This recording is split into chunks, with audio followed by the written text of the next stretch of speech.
अस्सलाम वालेकुम dear students. Next chapter जो है लिक्विड को स्टार्ट करते हैं। लिक्विड जो है क्या है? द स्टेट ऑफ मैटर, जिसको हम इस तरह डिफाइन करते हैं कि the state of matter having no definite shape, जिसका जो है डेफिनेट शेप ना हो, having no definite shape, but यहाँ पे जो है डिस्क्राइब करते हैं डेफिनेट वॉल्यूम हो, हैविंग डेफिनेट वॉल्यूम हो, तो जिसका वॉल्यूम कांस्टेंट होता है तो उसको जो है हम liquid state of the matter कहते हैं। मतलब ये अगर आप 100 ml वाटर ले, ग्लास में डालें तो 100 ml ही रहेगा, लेकिन उसका शेप रिक्वायर करेगा। बॉटल में डालें तो बॉटल 100 ml ही होगा, लेकिन बॉटल का शेप जो है वो रिक्वायर करेगा। तो वॉल्यूम इनका चेंज होता है, लेकिन जो है यहाँ पे वॉल्यूम क्या होता है, शेप जो है वो इनका चेंज होता है, लेकिन वॉल्यूम कांस्टेंट रहता है। तो हैविंग कांस्टेंट वॉल्यूम इन इनडेफिनेट जो है आप लोगों के पास शेप हो, उस स्टेट ऑफ द मैटर को जो है यहाँ पे क्या है, लिक्विड है। लिक्विड में होता है, यहाँ पे हम डिस्क्राइब करते हैं कि मॉलिक्यूल्स में कोहेसिव फोर्सेस होती हैं। Molecules have cohesive forces. Cohesive forces जो है मॉलिक्यूल में प्रेजेंट होती है, और कोहेसिव फोर्सेस जो है वो फोर्सेस होती है जिनके ज़रिए जो है मॉलिक्यूल दूसरे नाइबर मॉलिक्यूल को क्या करते हैं, अट्रैक्ट करते हैं। तो कोहेसिव फोर्सेस मॉलिक्यूल में प्रेजेंट, जिसको हम कोहेजन कहते हैं। तो कोहेसिव फोर्सेस जो है the type of forces which are present among the molecule of the liquid molecule जो प्रेजेंट होते हैं, सिमिलर टाइप ऑफ मॉलिक्यूल में प्रेजेंट होते हैं, उनको कोहेसिव फोर्सेस जो है इनको डिस्क्राइब करते हैं। मॉलिक्यूल जो है, अगर आप लोग देखें लिक्विड्स की जो है, अगर हम डिस्क्रिप्शन करते हैं, इसकी कैनेटिक मॉलिक्यूलर इंटरप्रिटेशन करते हैं, तो यहाँ पे हम इस तरह डिफाइन करते हैं कि kinetic energy of the gas is greater than the liquid की कैनेटिक एनर्जी, और लिक्विड की kinetic energy greater than the solid kinetic energy होती है। अगर हम इसको यहाँ पे इंटरमॉलिक्यूलर फोर्सेस वाइज में डिस्कशन करते हैं, तो सॉलिड में इंटरमॉलिक्यूलर फोर्सेस ज़्यादा होती है as compare to the liquid, liquid में इंटरमॉलिक्यूलर फोर्सेस ज़्यादा होती है as compare to the gases. So state of the matter having least intermolecular forces gases, and state of the matter having maximum, तो वो solid state of the matter होता है। The empty spaces among the liquid molecule जो होते हैं, ये क्या होते हैं, ये नेग्लिजिबल होते हैं इन द लिक्विड जो है। तो लिक्विड जो है इनमें जो है स्पेसेस क्या होते हैं, वो नेग्लिजिबल होते हैं। Liquids have definite volume, that's why इनका जो वॉल्यूम होता है वो फिक्स होता है, वो डेफिनेट होता है, कांस्टेंट होता है। लिक्विड मॉलिक्यूल एक दूसरे पे स्लाइड कर जाते हैं, इसकी वजह से इनकी फ्लो भी होती है, ये फ्लो करते हैं। तो liquid molecule sliding over each other, एक दूसरे पे स्लाइड करते हैं, दैट्स व्हाई इनके जो है क्या होते हैं, इनका जो शेप होता है वो अगर आप देखें तो इनडेफिनेट होता है। अगर आप हम जनरली जो है इसकी प्रॉपर्टीज ऑफ द लिक्विड्स को, तो दे हैव डेफिनेट वॉल्यूम, इनका वॉल्यूम डेफिनेट होता है। दे हैव इनडेफिनेट शेप, इनका शेप इनडेफिनेट होता है। They have definite volume and they have indefinite shape जो है इनका होता है। सेकंड पॉइंट ये है, यहाँ पे इनमें लिक्विड में डिफ्यूजन होता है, बहुत स्लाइटली डिफ्यूजन होता है, डिफ्यूजन बहुत स्लाइटली होता है। तो अगर आप लोगों को याद हो, आइडियल सोल्यूशन में हमने डिस्कशन किया है कि वॉल्यूम डिक्रीज की तरफ जब चला जाता है तो ये डिफ्यूजन है। तो लिक्विड में बहुत स्लाइट डिफ्यूजन होता है as compare to the gases, gases में डिफ्यूजन ज़्यादा होता है। दे आर इनकम्प्रेसिबल, ये क्या होते हैं, लिक्विड इनकम्प्रेसिबल होते हैं, गैसेस जो है कंप्रेसिबल होते हैं। गैसेस लिक्विड मॉलिक्यूल जो है फ्लो करते हैं, तो इनकी फ्लूइडिटी होती है। So the property of liquid जो है, ये प्रॉपर्टी है कि ये फ्लो करें, तो इसको फ्लूइडिटी कहते हैं। और लिक्विड मॉलिक्यूल इवापोरेट होते हैं, इनकी इवापोरेशन भी होती है, ये स्पॉन्टेनियस प्रोसेस। तो ये एक जनरल जो है इनकी प्रॉपर्टीज़ है, और इनको अगर आप लोग देखें, हमने जो यहाँ पे डिस्कशन करना है, तो मॉलिक्यूलर फोर्सेस को डिस्कस करें कि मॉलिक्यूलर लिक्विड मॉलिक्यूल में two types of forces present होती है। तो एक होती हैं, अगर आप लोग और से देखिए, जिसको हम यहाँ पे एक्सप्रेशन करते हैं इंट्रामॉलिक्यूलर फोर्सेस, जिनको हम एक्सप्रेशन करते हैं इंट्रामॉलिक्यूलर फोर्सेस, ये जो है एक्सप्रेशन करते हैं। और एक होते हैं इंटरमॉलिक्यूलर फोर्सेस। तो एक है इंटरमॉलिक्यूलर फोर्सेस, दो किस्म के फोर्सेस मॉलिक्यूल में प्रेजेंट होती है। The type of forces which are responsible to hold atom, the type of forces, the type of forces which are responsible to hold atoms in a molecule, to hold atoms in a molecule, to hold atoms, और यहाँ पे जो है ions हो, तो such a type of forces are called intramolecular forces, इसको intramolecular forces कहते हैं। Now let's suppose we have to describe ionic forces, we have to describe जो है यहाँ पे अगर आप लोग देखें तो covalent bonding जो है, covalent bond expression करते हैं, and we can describe as a coordinate covalent bond हो, तो coordinate covalent bond हो या covalent forces हो, ionic forces हो। Now these forces are also called chemical forces, इनको हम क्या कहते हैं, chemical forces कहते हैं। These forces affect the chemical properties of the matter, ये chemical properties of matter को क्या करते हैं, इफेक्ट करते हैं। देखिए, these forces can affect the chemical properties of matter एक दूसरे टाइप ऑफ फोर्सेस होती है जिसको इंटरमॉलिक्यूलर फोर्सेस कहते हैं। The type of forces which are responsible to aggregate the molecule, जो मॉलिक्यूल को एग्रीगेट करती हैं, तो उन फोर्सेस को the type of forces which are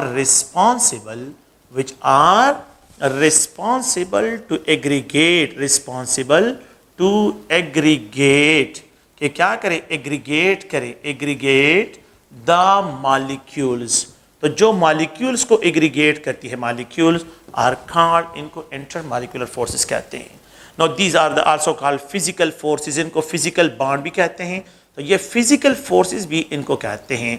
they effect the physical properties of matter, तो ये जो है फिजिकल प्रॉपर्टीज ऑफ मैटर को इफेक्ट करते हैं। तो फॉर एग्जांपल दोज प्रॉपर्टीज जिसको हम थर्मोडायनामिक प्रॉपर्टीज कहते हैं, so they effect the thermodynamic properties of matter. For example यहाँ पे मैं एक्सप्रेशन करता हूँ मेल्टिंग पॉइंट को, बॉइलिंग पॉइंट को, फॉर एग्जांपल जो है यहाँ पे एंथैल्पी ऑफ सब्लिमेशन जो है उसको इफेक्ट करता है। यहाँ पे जो है एवापोरेशन को जो है ये इफेक्ट करते हैं। अगर आप लोग देखें यहाँ पे जो है इसको वेपर प्रेशर जो है उसको डिस्क्राइब करने के लिए, और इसके अलावा जो है बॉइलिंग पॉइंट मैंने डिस्कस कर दिया, विस्कासिटी को और सरफेस टेंशन को जो है, तो इन फोर्सेस को जो है ये क्या करते हैं, ये जो है फोर्सेस इनको इफेक्ट करते हैं। तो these are the physical properties of the matter, और ये physical properties of the matter को जो है इफेक्ट करते हैं। तो यहाँ पे intermolecular type of forces which are responsible to aggregate molecule, such a type of forces are called intermolecular forces। इनको हम क्या कहते हैं, intermolecular forces से डिस्क्राइब करते हैं। तो एक होते हैं intermolecular forces, एक होते हैं intramolecular forces। अगर intramolecular forces केमिकल बॉन्डिंग को कहते हैं। लेट्स सपोज अगर मैं 1 मोल ऑफ वाटर लेता हूँ, तो यहाँ पे मैं इस तरह एक्सप्रेशन करता हूँ, ये इंटरमॉलिक्यूलर फोर्सेस अगर आप देखें तो ये ऑक्सीजन है, और यहाँ पे इसके साथ लोन पेयर ऑफ इलेक्ट्रॉन, ये एक एटम दूसरे ऑक्सीजन एटम के साथ कोवेलेंट बॉन्ड कनेक्टेड है, ये इंट्रामॉलिक्यूलर फोर्स है, जिसको सॉलिड लाइन से एक्सप्रेस करते हैं। इसको सॉलिड लाइन से यहाँ पे एक्सप्रेस करता हूँ। अगर मैं यहाँ पे ये वाटर मॉलिक्यूल है, और यहाँ पे जो है ये दूसरे वाटर मॉलिक्यूल के साथ थ्रू इलेक्ट्रोस्टैटिक इंट्रैक्शन डेवलप करता है, तो दिस इलेक्ट्रोस्टैटिक इंट्रैक्शन जो है नेगेटिव और पॉजिटिव के दरमियान, जिसको विज लाइन से एक्सप्रेशन करते हैं, तो इट इज कॉल्ड इंटर, इसको इंटर कहते हैं। और ये जो है ये जो सॉलिड लाइन है इसको इंट्रामॉलिक्यूलर फोर्सेस कहते हैं। तो ये इंट्रामॉलिक्यूलर फोर्सेस है और इसको इंटरमॉलिक्यूलर फोर्सेस है। तो जो बिटवीन द टू मॉलिक्यूल्स है और जो दो एटम्स को होल्ड करता है उसको इंट्रामॉलिक्यूलर फोर्सेस कहते हैं। सो 1 मोल ऑफ वाटर को अगर आप डिकम्पोज करते हैं, you have to add 920 kilo joule per mole जो है इसमें एनर्जी ऐड करनी है in order to convert into hydrogen gas, और ऑक्सीजन में इसको कन्वर्ट करते हैं। सो यहाँ पे जो है इसके डिकम्पोजिशन के लिए, so for the decomposition of 1 mole of water we need 920 kilo joule per mole energy इसमें ऐड करते हैं to convert into hydrogen gas, और ऑक्सीजन गैस में क्या करते हैं, इसको कन्वर्ट करते हैं। तो 1 मोल के लिए अगर मैं यहाँ पे जो है क्या करता हूँ, यहाँ पे मैंने क्या किया है, मैंने यहाँ पे इंट्रामॉलिक्यूलर फोर्सेस को जो है ख़त्म किया है। इंट्रामॉलिक्यूलर फोर्सेस को जो है मैंने ख़त्म किया हुआ है। सेकेंड पॉइंट ये है कि अगर मैं 1 मोल ऑफ वाटर लेता हूँ और इस 1 मोल ऑफ वाटर में 40.7 kilo joule per mole energy add करता हूँ, so it will be converted into, यहाँ पे जो है क्या होगा, ये लिक्विड स्टेट से ये वाटर जो है वेपर फेज में गैसियस स्टेट में कन्वर्ट होगा, and you have to convert 40। The amount of energy required to convert 1 mole of a liquid into the vapour phase is known as standard enthalpy of vaporisation.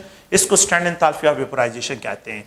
तो 1 mole of hydrogen bonds को, कि ये water molecule दूसरे water molecule के साथ through hydrogen bond connected है, so the amount यहाँ पे 40.7 किलो जूल पर मोल, इस फोर्सेस को खत्म करने के लिए करता हूँ। तो देखिए यहाँ पे H2O है और यहाँ पे ये केमिकल बॉन्ड ब्रेक हो रहे हैं, यहाँ पे फिजिकल बॉन्ड ब्रेक हो रहे हैं। तो जो amount of energy required to break the physical bond is called standard enthalpy of vaporisation, and the amount of energy required to break the chemical bond that is called जो है उसको standard enthalpy of bond enthalpy भी उसको कहते हैं।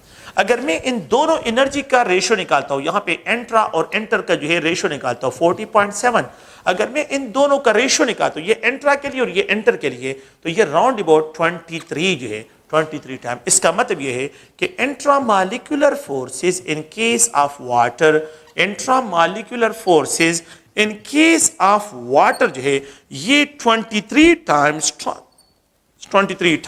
stronger forces है than the intermolecular forces of water। तो ये वाटर से जो है क्या है 23 टाइम जो है यहाँ पे इंट्रामोलिकुलर फोर्सेज जो है they are stronger forces than the intermolecular forces. तो ये जो है इससे स्ट्रॉन्गर फोर्सेज है। तो ये अगर आप लोग देखें तो इट मीन्स के इंट्रामोलिकुलर फोर्सेज सॉलिड फोर्सेज है वो बहुत ज़्यादा एनर्जी उनके लिए रिक्वायर्ड होती है और इंटरमोलिकुलर फोर्सेज के लिए कम एनर्जी रिक्वायर्ड होती है। तो ये तो पहला पॉइंट है जो हम यहाँ पे डिस्कशन करते हैं। अच्छा, इंटरमोलिकुलर फोर्सेस, क्योंकि हमने इस चैप्टर में सिर्फ इंटरमोलिकुलर फोर्सेस को डिस्कस करना है, तो इंटरमोलिकुलर फोर्सेस क्या होती है? इंटरमोलिकुलर फोर्सेस जो है इनको अगर आप लोग देखें, so the type of forces which are responsible to aggregate the molecule, they can effect the, ये क्या करते हैं, ये इफेक्ट करते हैं सिर्फ physical type of force, physical forces को इफेक्ट करते हैं। तो इसमें जो है एक है डायपोल फोर्सेस। तो यहाँ पे जो है डायपोल फोर्सेस हमने डिस्कशन करनी है कि dipole, if molecule have permanent dipole, एक मॉलिक्यूल में परमानेंट डायपोल हो और उसमें जो है इलेक्ट्रोस्टैटिक इंटरेक्शन डेवलप होते हैं तो उसको डायपोल फोर्सेस है। एक जो है अगर आप लोग देखें तो यहाँ पे स्पेशल टाइप ऑफ फोर्सेस है and that is called hydrogen bonding, उसको हाइड्रोजन बॉन्डिंग कहते हैं। हाइड्रोजन बॉन्डिंग के जरिए जो है इसको एक्सप्लेन करेंगे। इन द थर्ड वन जो है यहाँ पे अगर आप लोग देखें special type of intermolecular force hydrogen bonding है। एक अनदर टाइप है जिसको हम क्या कहते हैं, नॉन पोलर मॉलिक्यूल में जो है लंडन डिस्पर्शन फोर्सेज जो है हमने यहाँ पे डिस्कशन करनी है। London dispersion forces, London dispersion forces जो है यहाँ पे अगर हम देखें तो ये मोस्टली जो है नॉन पोलर मॉलिक्यूल भी हम डिस्क्राइब करते हैं। अच्छा, तो द पहला जो अगर आप लोग देखें तो हमारे पास जो है क्या है, dipole forces. The type of forces that is present in polar molecule, जो पोलर मॉलिक्यूल में प्रेजेंट होते हैं उन फोर्सेज को जो है अगर आप लोग देखें, ये एक मॉलिक्यूल है और ये बी के साथ connected, the electrons are more closer towards B and far away from A, the molecule is considered to be a dipolar species. ये मॉलिक्यूल क्या है, एक डायपोलर स्पीशी है, डायपोलर है। ये दूसरे मॉलिक्यूल के जब करीब आता है, ए बी के करीब आता है, तो ये बी जो है और ये ए एक दूसरे को इस तरह अलाइन हो जाते हैं अगर आप the electrons are more closer towards B. So इस मॉलिक्यूल का, इस ए बी मॉलिक्यूल का जो पॉजिटिव पोल है, it electrostatically interact with the negative pole of the A B molecule of another, यहाँ पे इस बी के साथ इंटरेक्शन करता है। इस मॉलिक्यूल जो है यहाँ पे इसका अगर आप लोग देखें तो ये जो नेगेटिव पोल है electrostatically interact with the positive pole of another A B type molecule के साथ ये इंटरेक्शन करता है। So the electrostatic interaction develop between the positive pole of one molecule with the negative pole of another molecule, the negative pole of one molecule with the positive pole of another molecule, this electrostatic interaction is known as dipole interaction। So the electrostatic interaction of जो है positive pole of one molecule, positive pole of one molecule, the electrostatic interaction of one positive pole of one molecule with the negative pole of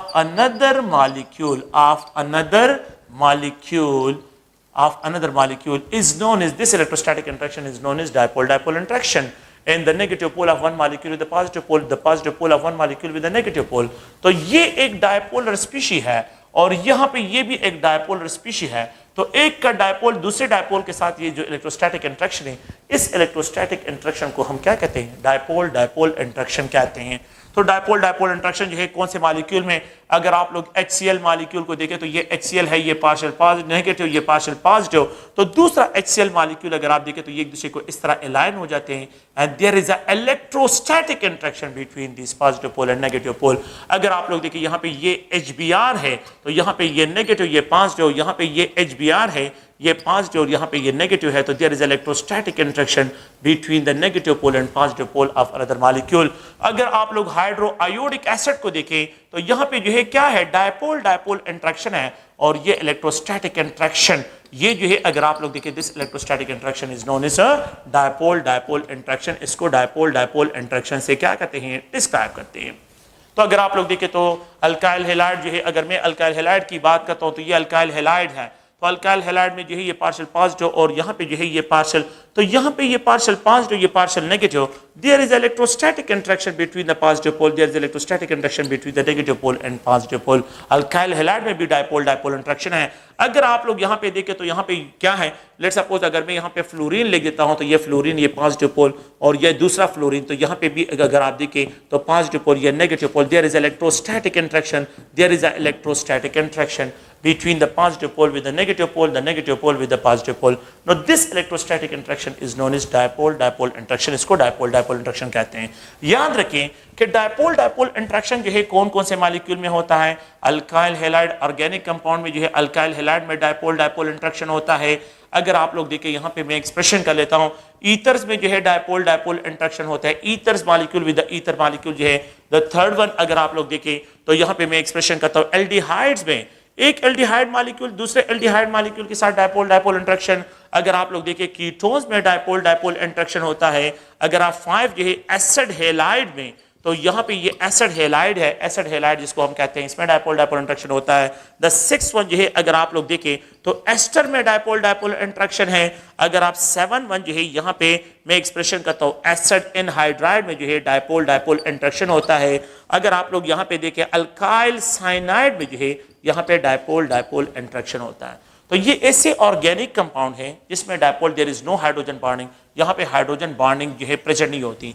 तो यहाँ पे जो है क्या है dipole dipole interaction. अगर आप लोग जो है 8-9 पॉइंट पे देखें, टर्शियरी एमाइन में जो है डायपोल डायपोल इंटरेक्शन प्रेजेंट होता है, टर्शियरी एमाइन में जो है डायपोल डायपोल। अगर 10 में जो है टर्शियरी एमाइड्स में एक अनदर पॉइंट लिख रहा हूं, टर्शियरी एमाइड में भी डायपोल डायपोल इंटरेक्शन प्रेजेंट होते हैं। तो ये सारे ऐसे मॉलिक्यूल है जिसमें डायपोल डायपोल इंटरेक्शन होता है एंड देयर इज नो जो है फोर्सेस, जहां पे ऐसे फोर्सेस नहीं है। तो जितना स्ट्रॉन्गर इंटरमॉलिक्यूलर फोर्सेस होंगे बॉइलिंग पॉइंट आप लोगों के पास ज्यादा होगा और यहाँ पे इलेक्ट्रोस्टैटिक इंटरेक्शन जो है इसमें क्या होंगे, ये ज्यादा डिस्क्राइब होंगे। सेकेंड पॉइंट जो है एक स्पेशल टाइप ऑफ फोर्सेस होती है जिसको हम क्या कहते हैं, हाइड्रोजन बॉन्डिंग कहते हैं, hydrogen bonding.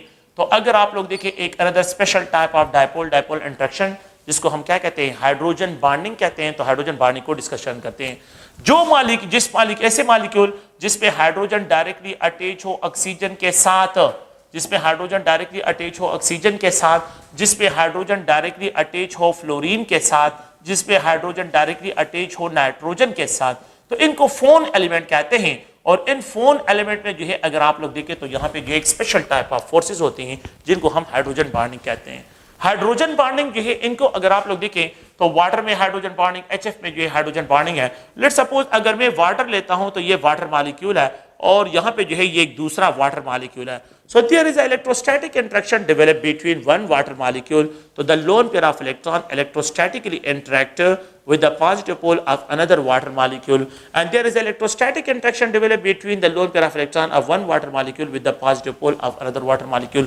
Now this electrostatic interaction between the lone pair of electron with the hydrogen of another water molecule, and this electrostatic interaction is known as a special type of force है and we call it hydrogen bonding. इसको hydrogen bonding से describe करते हैं, hydrogen bond. So the electrostatic interaction developed between the lone pair of electron of one water molecule with the hydrogen atom of another water molecule. The electrostatic interaction developed between the lone pair of electron of one water molecule with the hydrogen atom of another water molecule. This electrostatic interaction is na hydrogen bonding. इसको क्या कहते हैं, hydrogen bonding कहते हैं।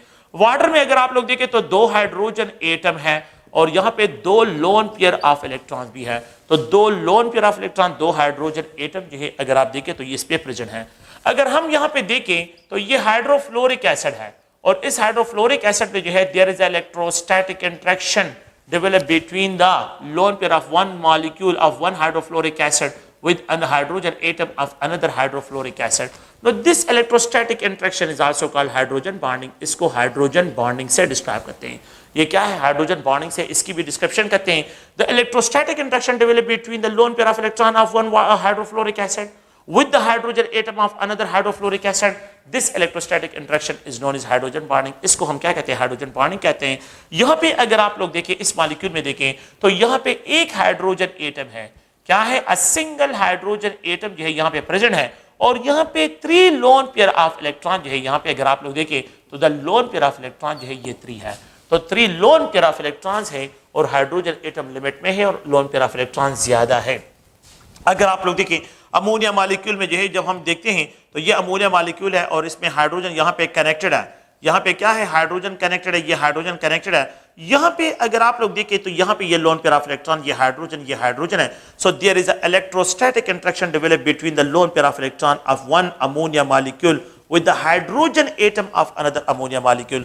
Now this electrostatic interaction is also known as hydrogen bonding, इसको भी hydrogen bonding कहते हैं। ये भी क्या है हाइड्रोजन बॉन्डिंग जो है यहाँ पे डिस्क्राइब होगा। अच्छा अगर आप लोग इस पॉइंट को देखें, इस मॉलिक्यूल में जो है इलेक्ट्रोस्टैटिक इंटरेक्शन है, यहाँ पे जो है एक जो है अगर आप लोग 3 हाइड्रोजन एटम है इस मॉलिक्यूल में, 3 हाइड्रोजन एटम्स हैं और एक लोन पेयर ऑफ इलेक्ट्रॉन है। तो यहाँ पे हाइड्रोजन एटम ज्यादा, लोन पेयर ऑफ इलेक्ट्रॉन कम, यहाँ पे लोन पेयर ज्यादा, हाइड्रोजन एटम कम, और यहाँ पे the number of lone pair and hydrogen atom जो है दोनों इक्वल है। Perfect hydrogen bonding is observe in case of water. तो ये याद रखें, perfect hydrogen bonding is observe, ये जो है ऑब्जर्व होता है इन केस ऑफ, याद रखें in case of water. Water में जो है परफेक्ट हाइड्रोजन बॉन्डिंग जो है ऑब्जर्व होता है। सो अगर आप लोग देखिए हाइड्रोजन बॉन्डिंग जो है स्पेशल टाइप ऑफ फोर्सेस है which are present in water molecule. ऐसे मॉलिक्यूल में जो है ये प्रेजेंट होता है जिसमें हाइड्रोजन ऑक्सीजन के साथ डायरेक्टली अटैच हो। ऐसे मॉलिक्यूल में डेवलप होता है, ऐसे मॉलिक्यूल में जिसमें हाइड्रोजन जो है फ्लोरीन के साथ डायरेक्टली अटैच हो। ऐसे मॉलिक्यूल में प्रेजेंट होता है जिसमें नाइट्रोजन के साथ हाइड्रोजन डायरेक्टली अटैच हो, तो इसमें जो है मॉलिक्यूल में हाइड्रोजन बॉन्डिंग प्रेजेंट होती है। ये स्पेशल टाइप ऑफ फोर्सेस है। ये क्या है स्पेशल टाइप ऑफ फोर्सेस है जिसमें आप लोगों के पास ये क्राइटेरिया कि हाइड्रोजन ऑक्सीजन के साथ अटैच हो, या हाइड्रोजन फ्लोरीन के साथ अटैच हो, या हाइड्रोजन नाइट्रोजन के साथ अटैच हो, तो इन मॉलिक्यूल में हाइड्रोजन बॉन्डिंग जो है क्या होगा ऑब्जर्व होगा। अच्छा अगर आप लोग देखें तो the condense form of water contain 4 मोल, यहाँ पे जो है 4 हाइड्रोजन बॉन्ड इसमें प्रेजेंट होते हैं, 4 hydrogen bond. Condense form of water, अगर मेरे पास ये वाटर आइस फॉर्म में हो, कंडेंस फॉर्म में हो, तो यहाँ पे जो है अगर आप लोग देखें तो ये बॉन्ड, यहाँ पे इलेक्ट्रोस्टैटिक इंटरेक्शन, यहाँ पे इलेक्ट्रोस्टैटिक इंटरेक्शन, तो यहाँ पे ये हाइड्रोजन बॉन्ड में इन्वॉल्व और यहाँ पे ये 2 हाइड्रोजन एटम। तो अगर आप देखें तो ओवरऑल में यहाँ पे क्या एक्सप्रेशन करता हूँ, 4 हाइड्रोजन बॉन्ड जो है, यहाँ से भी हाइड्रोजन बॉन्डिंग में इन्वॉल्व है, यहाँ से भी हाइड्रोजन बॉन्डिंग, तो 4 हाइड्रोजन बॉन्ड जो है यहाँ पे। अगर आप देखें ये 2 मॉलिक्यूल को कनेक्ट कर रहे हैं, ये 2 मॉलिक्यूल को कनेक्ट कर रहे हैं, तो 2 मॉलिक्यूल जो है इसके लिए 4 हाइड्रोजन बॉन्ड बनाते हैं, तो एक मॉलिक्यूल के लिए क्या होंगे, तो पर मॉलिक्यूल जो है 2 हाइड्रोजन बॉन्ड इसमें प्रेजेंट होते हैं। तो यहां पे पर मॉलिक्यूल ऑफ वाटर कंटेन 2, तो मैं अगर पर मॉलिक्यूल की बात करता हूं, पर मॉलिक्यूल ऑफ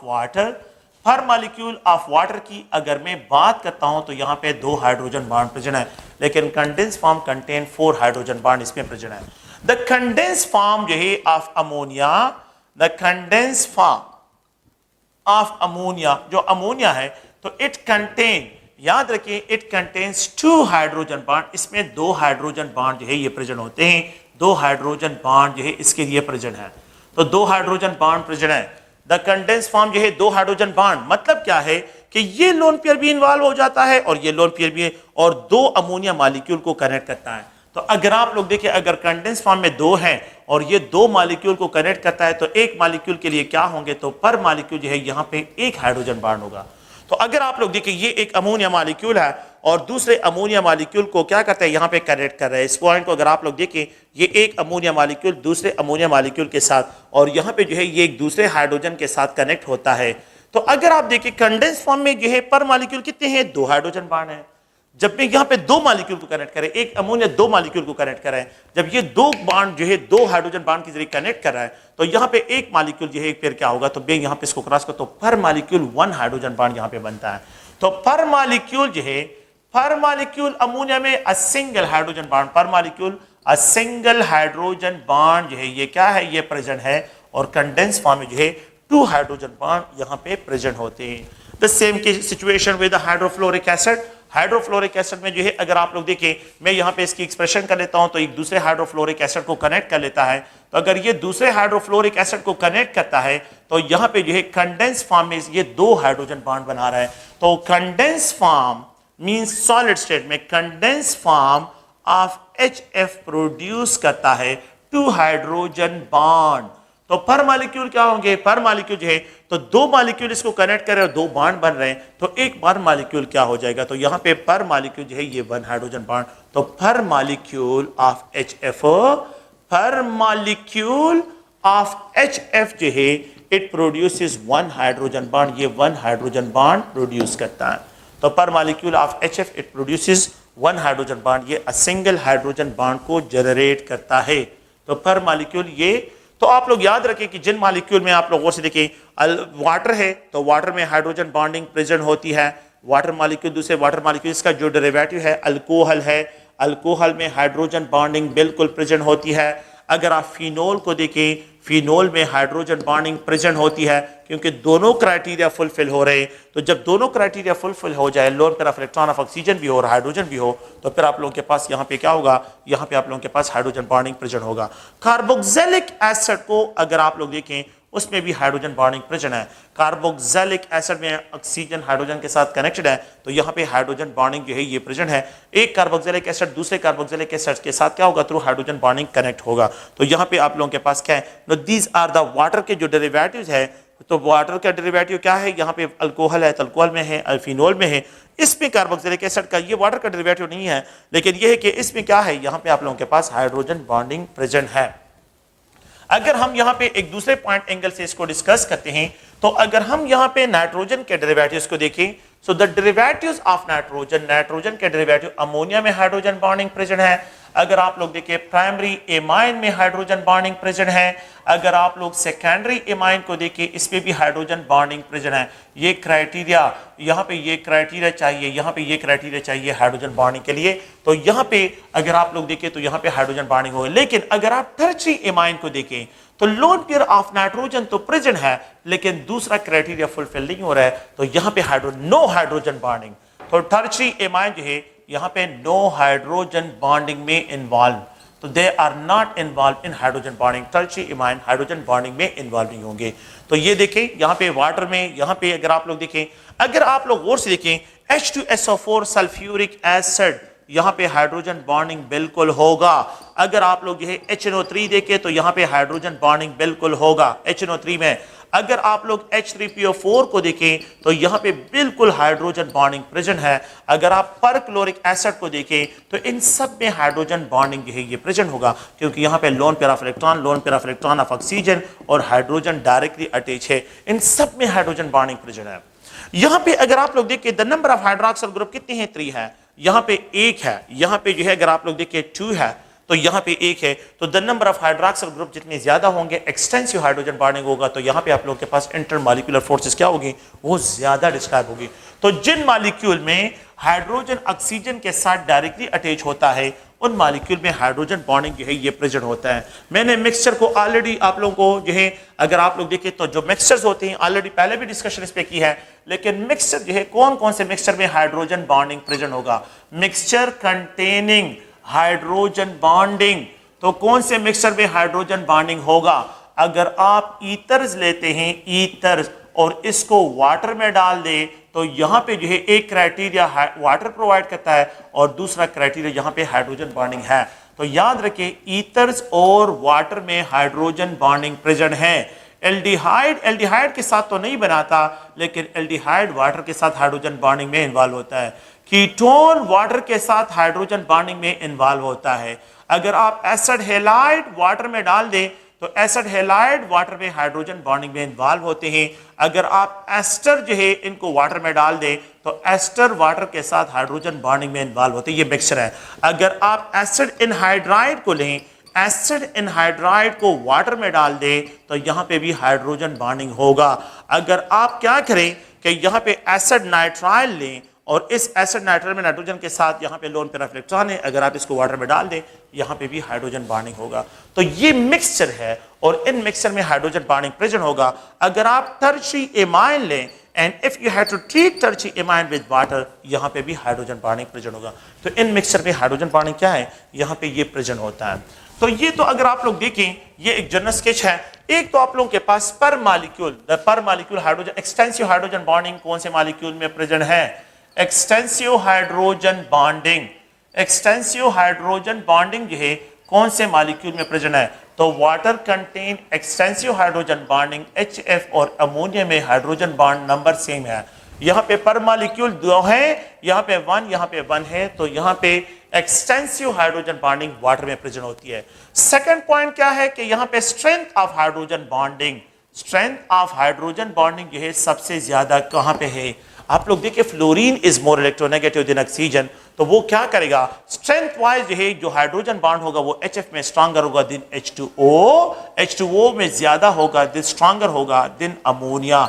तो अमोनिया में जो इंटर मॉलिक्यूलर हाइड्रोजन बॉन्डिंग होगा वो सबसे वीक होगा, और यहाँ पे सबसे स्ट्रेंथ वाइज जो है वो HF का हाइड्रोजन बॉन्ड सबसे स्ट्रॉन्गर होगा, क्योंकि electronegativity of the fluorine is greater than oxygen and oxygen is greater than nitrogen. तो ये अगर आप लोग देखें तो यहाँ पे ये क्या है, इनकी जो है जनरल जो है पॉइंट्स हैं। अगर आप लोग देखें हाइड्रोजन बॉन्डिंग इंट्रा भी होता है, इंट्रा मॉलिक्यूलर हाइड्रोजन बॉन्डिंग, यहाँ पे intra molecular hydrogen bonding, intra molecular hydrogen bonding भी जो है बास मॉलिक्यूल में प्रेजेंट होते हैं। वो अगर आप लोग देखें, लेट सपोज ये ग्लाइकोल है, ये क्या है? ग्लाइकोल।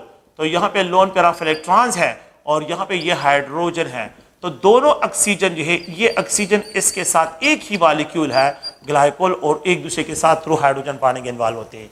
इसको इंट्रा कहते हैं, इंट्रा मॉलिक्यूलर हो गया, क्योंकि एक ही मॉलिक्यूल के दो साइड एक दूसरे के साथ कनेक्ट हो रहे हैं, यहाँ पे इंट्रा मॉलिक्यूलर हाइड्रोजन बॉन्डिंग है। इसी तरह अगर आप लोग देखें यहाँ पे जो है आप लोगों के पास क्या हो, लेट सपोज मैं यहाँ पे एक और कंपाउंड को लिखता हूँ कि ये कार्बोक्सिलिक एसिड है। अगर मैं इस कंपाउंड को इस तरह एक्सप्रेस करता हूँ तो यहाँ पे ये कार्बोक्सिलिक एसिड है, ये कार्बोक्सिलिक एसिड, और यहाँ पे जो है एक OH अटैच हो, हाइड्रोक्सिल ग्रुप अटैच हो, तो ये हाइड्रोक्सिल ग्रुप इस हाइड्रोजन के साथ जो है हाइड्रोजन बॉन्डिंग में इन्वॉल्व होता है। तो एक ही मॉलिक्यूल इसके दो side through hydrogen bonding, it is called intra molecular hydrogen bonding.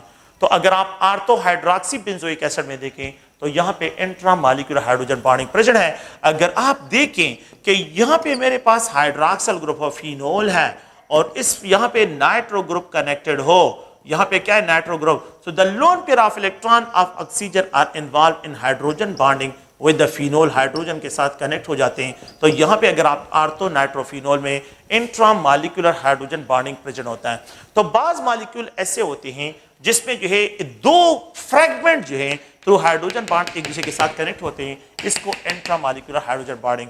तो याद रखें, डायाओल हो, डायाओल, वेसिनल डायाओल, आप लोगों ने नाम सुना होगा कि वेसिनल डायाओल जो होते हैं, अगर आप लोग देखें आर्थो जो है ortho nitrobenzoic acid, ortho nitrobenzoic acid, ortho nitro जो है अगर फिनोल हो, आर्थो नाइट्रोफिनोल, अगर आप लोग देखें आर्थो हाइड्रोक्सी अगर हम benzoic acid, hydroxy benzoic acid हो, तो इनमें क्या होगा? यहाँ पे जो है याद रखें, इसमें इंट्रा मॉलिक्यूलर हाइड्रोजन बॉन्डिंग भी प्रेजेंट होता है। इंट्रा मॉलिक्यूलर हाइड्रोजन बॉन्डिंग भी इसमें क्या होते हैं? ये प्रेजेंट होते हैं। इवन अगर आप लोग कार्बोक्सिलिक एसिड को देखें, को देखें तो ये जो कार्बोक्सिलिक एसिड के ऑक्सीजन के लोन पेयर ऑफ इलेक्ट्रॉन्स है, तो ये इस हाइड्रोजन के साथ through intra molecular hydrogen bonding भी इन्वॉल्व होते हैं। इंट्रा मॉलिक्यूलर हाइड्रोजन बॉन्डिंग के जरिए जो है इस हाइड्रोजन के साथ यहाँ पे ये इन्वॉल्व होते हैं। तो आप लोग याद रखिए कि हाइड्रोजन बॉन्डिंग इंटर भी होता है और इंट्रा भी जो है बाज मॉलिक्यूल में इसको डिस्क्राइब करते हैं। ओके, हाइड्रोजन बॉन्डिंग के एप्लीकेशंस क्या है? तो application of the hydrogen bonding अगर हम यहाँ पे डिस्क्राइब करते हैं, एप्लीकेशन ऑफ हाइड्रोजन बॉन्डिंग, तो पहला जो है एप्लीकेशन जो हम यहाँ पे डिस्कशन करते हैं, the low acidity of hydrofluoric acid is due to the stronger hydrogen bonding is due to hydrogen bonding। तो ये हाइड्रोजन बॉन्डिंग की वजह से होती है, क्योंकि एक हाइड्रोफ्लोरिक एसिड दूसरे हाइड्रोफ्लोरिक एसिड के हाइड्रोजन को टाइटली होल्ड करता है। तो जब ये इसको होल्ड करता है तो इसकी डोनेटिंग कैपेबिलिटी कम हो जाती है, इसकी एसिडिटी रिड्यूस हो जाती है। सेकेंड पॉइंट अगर आप लोग देखें तो क्लीनिंग एक्शन ऑफ सोप जो होता है, क्लीनिंग एक्शन ऑफ सोप, तो सोप जो होते हैं, जितने भी सोप हैं वो भी हाइड्रोजन बॉन्डिंग, इसका सोल्यूशन जो होता है, लेट सपोज अगर आप ये सोप है और इस सोप को वाटर में डाल दें तो यहाँ पे ये वाटर में मिसिली बनाते हैं, मिसिली। अच्छा, मिसिली क्या होता है कि यहाँ पे ये कार्बोक्सिलेट आयन है, अगर आप देखें ये कार्बोक्सिलेट आयन, ये कार्बोक्सिलेट आयन जो है ये वाटर के साथ इलेक्ट्रोस्टैटिक इंटरेक्शन डेवलप करता है। तो जितना जो है ये वाटर के क्या कर लेता है, वाटर में हाइड्रोजन बॉन्डिंग को डिस्पर्स करता है, वाटर में हाइड्रोजन बॉन्डिंग को डिस्पर्स करते हैं तो इसका क्लीनिंग एक्शन ज्यादा हो जाता है। तो the cleaning action of the soap is also the third point. अगर आप लोग देखिए कार्बोहाइड्रेट्स है, कार्बोहाइड्रेट्स अगर आप प्रोटीन्स को देखिए, कार्बोहाइड्रेट्स प्रोटीन्स, अगर आप फूड जितने भी कार्बोहाइड्रेट्स है प्रोटीन्स है तो उनमें जो है क्या होते हैं, हाइड्रोजन बॉन्डिंग जो है ये प्रेजेंट होती है, प्रोटीन्स मॉलिक्यूल में हाइड्रोजन बॉन्डिंग प्रेजेंट होती है। अगर आप लोग गौर से देखिए द फोर्थ वन यहाँ पे डीएनए मॉलिक्यूल जो कि हाइड्रेटिव मटेरियल है और उसमें भी हाइड्रोजन बॉन्डिंग प्रेजेंट होती है, डीएनए मॉलिक्यूल में हाइड्रोजन बॉन्डिंग प्रेजेंट है। द फिफ्थ वन जो है पेंट्स होते हैं, तो ये जो पेंट्स है डिफरेंट टाइप्स एडहेसिव्स होते हैं उसमें भी हाइड्रोजन बॉन्डिंग प्रेजेंट होती है। दो सरफेस को अटैच करने के लिए एडहेसिव और पेंट, आपको पता है कि ये जो है मोस्टली जो है वुड को अगर आप लोग देखें तो उसको पेंटिंग करते हैं, वो भी हाइड्रोजन बॉन्डिंग के जरिए कनेक्ट होते हैं। ओके तो ये पेंट्स और एडहेसिव, डीएनए में कार्बोहाइड्रेट्स है, प्रोटीन्स है, क्लीनिंग एक्शन ऑफ सोप है, लो एसिडिटी ऑफ हाइड्रोफ्लोरिक एसिड है। द सिक्स पॉइंट ये है कि यहाँ पे वाटर का जो है आमतौर पे जितने भी सब्सटेंस जब उनको हम फ्रीज करते हैं तो उनकी डेंसिटी लो होती है, लेकिन डेंसिटी ज्यादा होती है, लेकिन वाटर ऐसा है जब आप लोग इसको फ्रीज करते हैं 4 डिग्री सेंटीग्रेड तक इसकी हाईएस्ट डेंसिटी होती है। तो water have highest density at 4 degree centigrade, लेकिन 4 डिग्री सेंटीग्रेड से जब आप बिलो टेम्परेचर लेके आते हैं तो वाटर एक्वायर करता है हेक्सागोनल ज्योमेट्री, ये हेक्सागोनल ज्योमेट्री एक्वायर करता है जिसकी वजह से इसकी डेंसिटी कम हो जाती है, वाटर के सरफेस पे आ जाता है। तो आइस वाटर के सरफेस पे आ जाता है, तो आप लोगों ने ऑब्जर्व किया होगा कि हेक्सागोनल ज्योमेट्री जिसकी वजह से दे हैव लो डेंसिटी। तो आइस हैव लो डेंसिटी, याद रखें ice have low density, ice have low density than the liquid water, than liquid water, क्योंकि उसका मोलर वॉल्यूम जो है वो ज्यादा हो जाता है। तो we know that density is equal to mass by volume, जब वॉल्यूम ज्यादा होगा तो डेंसिटी जो है वो आप लोगों के पास क्या होगी, कम होगी। तो ये आप लोग प्लीज इसको जनरल जो है सिर्फ इसको रीड करें और यहाँ पे जो है इसमें कोई इस तरह का जो है और कोई मुश्किल पॉइंट्स नहीं है, तो आप लोग प्लीज इनको जो है तो डेंसिटी है और यहाँ पे paints, adhesive, DNA, hydrogen bonding, carbohydrate, proteins और यहाँ पे cleaning action of the soap and low acidity of HF. तो ये इसके जनरल एप्लीकेशंस हैं और आप लोगों ने प्लीज इनको ज़हन में रखना है।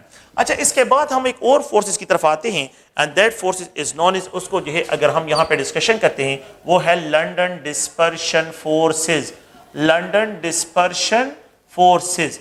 तो इन लंदन डिस्पर्शन फोर्सेस को जो है किस तरह डिस्क्राइब करते हैं, अगर आप देखें तो यहाँ पे जो नॉन पोलर मॉलिक्यूल है, फॉर एग्जांपल हीलियम है, नियान है, आर्गान है, क्रिप्टॉन है और यहाँ पे जीनान है। तो हीलियम का -269 degree centigrade boiling point, -245 degree centigrade, -211 degree centigrade, -188 degree centigrade, -111 degree centigrade है। तो जितना आप लोग देखें तो साइज इंक्रीज होता है, बॉइलिंग पॉइंट इंक्रीज होता है। ये नॉन पोलर मॉलिक्यूल है, लेकिन फिर यहाँ पे ये बॉइलिंग पॉइंट क्यों इंक्रीज हो रहा है? अगर आप देखें ये मीथेन है, अगर आप देखें ये ईथेन है, यहाँ पे अगर आप देखें ये प्रोपेन है, नॉन पोलर मॉलिक्यूल है, और यहाँ पे अगर आप देखें तो ये ब्यूटेन मॉलिक्यूल है। तो जितना जो है मास इंक्रीज होता है, बॉइलिंग पॉइंट इंक्रीज होता है। तो xenon have more boiling point than the krypton, krypton have more boiling point than argon, argon have more than the helium, तो neon have more than the helium. तो helium का सबसे least boiling point है। अगर आप carbon 4 का देखें तो इसका बॉइलिंग पॉइंट ज्यादा है देन द कार्बन 3, कार्बन 3 का ज्यादा है than the carbon 2 and carbon 2 का ज्यादा है देन द कार्बन 1। तो जितना मोलर मास इंक्रीज हो रहा है, बॉइलिंग पॉइंट इंक्रीज हो रहा है। अगर आप फ्लोरीन को देखें, अगर आप जो है यहाँ पे क्लोरीन को देखें, अगर आप ब्रोमीन को देखें और अगर आप आयोडीन को देखें, 184 डिग्री सेंटीग्रेड पे ये बॉयल होता है, ये 58 डिग्री सेंटीग्रेड पे, ये जो है अगर आप लोग देखें तो -34 डिग्री सेंटीग्रेड पे, और ये -188 डिग्री सेंटीग्रेड पे बॉयल होता है। जितना साइज इंक्रीज हो रहा है, बॉइलिंग पॉइंट जो है यहाँ पे भी इंक्रीज हो रहा है। तो अगर आप लोग देखें तो यहाँ पे आयोडीन का बॉइलिंग पॉइंट ज्यादा देन द ब्रोमीन, ब्रोमीन का ज्यादा देन द क्लोरीन, क्लोरीन का ज्यादा देन द फ्लोरीन। तो ये क्या सिचुएशन है? तो लंदन, फ्रिट्ज लंदन ने इस कंसेप्ट को इस तरह इंट्रोड्यूस किया है कि ये मॉलिक्यूल है एक नॉन पोलर मॉलिक्यूल, ये न्यूक्लियर चार्ज है, ये इलेक्ट्रॉन्स हैं। यहाँ पे ये क्या है, ये एक दूसरा मॉलिक्यूल है और यहाँ पे ये इसका न्यूक्लियस चार्ज है और ये जो है इलेक्ट्रॉन्स है। ये मॉलिक्यूल जब एक दूसरे के करीब आते हैं तो ये इलेक्ट्रॉन एक दूसरे को रिपेल करते हैं, रिपल्सिव फोर्सेस। जब ये मॉलिक्यूल इसके करीब आते हैं तो ये इलेक्ट्रॉन और ये न्यूक्लियस एक दूसरे को अट्रैक्ट करते हैं। जब ये मालिक्यूल इसे करीब आते हैं तो ये एक दूसरे को क्या करते हैं, अट्रैक्टिव फोर्सेस, और यहाँ पे जो है एक दूसरे को रिपल्सिव फोर्सेस जो है एग्जर्ट करते हैं। तो होता क्या है कि जब मैं प्रेशर को इंक्रीज करता हूँ, टेम्परेचर को कम करता हूँ, ये मालिक्यूल इसे करीब आते हैं तो ये हो क्या जाते हैं, इनको यहाँ पे जो है ये पोलराइज हो जाते हैं। इसके जो पॉजिटिव नेगेटिव चार्ज है, इसके पॉजिटिव चार्ज को अट्रैक्ट करता है, इलेक्ट्रॉन को रिपेल करता है। तो यहाँ पे इलेक्ट्रॉन और यहाँ पे ये न्यूक्लियस, तो ये न्यूक्लियस इस न्यूक्लियस को रिपेल करता है, तो ये एक साइड पे चला जाता है। और इसी तरह ये दूसरा मॉलिक्यूल अगर आप देखें तो इसका पॉजिटिव चार्ज यहाँ पे और ये नेगेटिव चार्ज यहाँ पे आ जाता है। So there is electrostatic potential, electrostatic force of interaction develop between the negative pole of one molecule with the positive pole of another molecule. Now this electrostatic interaction is known as induce. तो मैंने पहले ये non polar था, मैंने इसमें induction की है। Induced dipole of one molecule with the induced dipole of another molecule, induced dipole of another molecule. This electrostatic interaction is known as a induced dipole interaction. यहाँ पे एक temporary dipole generate होता है, यहाँ पे एक temporary, इसको instantaneous dipole भी कहते हैं, इसको टेम्पररी डायपोल भी कहते हैं। तो यहाँ पे पहले ये नॉन पोलर थे, लेकिन अब यहाँ पे इंडक्शन हुई है। नो दिस इलेक्ट्रोस्टैटिक इंटरेक्शन, ये जो है क्या होता है, शिफ्ट होता है। यहाँ पे पॉजिटिव, यहाँ पे इलेक्ट्रोस्टैटिक इंटरेक्शन, यहाँ पे ये नेगेटिव, यहाँ पे पॉजिटिव के साथ इलेक्ट्रोस्टैटिक इंटरेक्शन, यहाँ पे ये पॉजिटिव, यहाँ पे इलेक्ट्रोस्टैटिक इंटरेक्शन, ये पॉजिटिव नेगेटिव इलेक्ट्रोस्टैटिक इंटरेक्शन, ये नेगेटिव ये पॉजिटिव के साथ electrostatic interaction. So this electrostatic interaction is known as induced dipole dipole. No these are the temporary forces. ये मोमेंटरी फोर्स भी इनको कहते हैं, इसको टेम्पररी भी कहते हैं, मोमेंटरी फोर्स भी कहते हैं, इंड्यूस्ड डायपोल डायपोल इंटरेक्शन भी कहते हैं। No this type of force are responsible to increase the boiling point. London dispersion force जो है ये क्या है, यहाँ पे जो है boiling point of the molecule को यहाँ पे क्या करे, इंक्रीज करे। तो अकॉर्डिंग टू दिस कंसेप्ट जो है कि जितना मोलर मास इंक्रीज होता है, लंडन डिस्पर्शन फोर्सेस इंक्रीज होती है तो बॉइलिंग पॉइंट इंक्रीज होता है। जितना मोलर मास इंक्रीज होता है, पोलराइजेबिलिटी जो है इंक्रीज होती है। जितना मॉलिक्यूल मोर पोलराइजेबल होगा, पोलराइजेबिलिटी जो है जितना ज्यादा।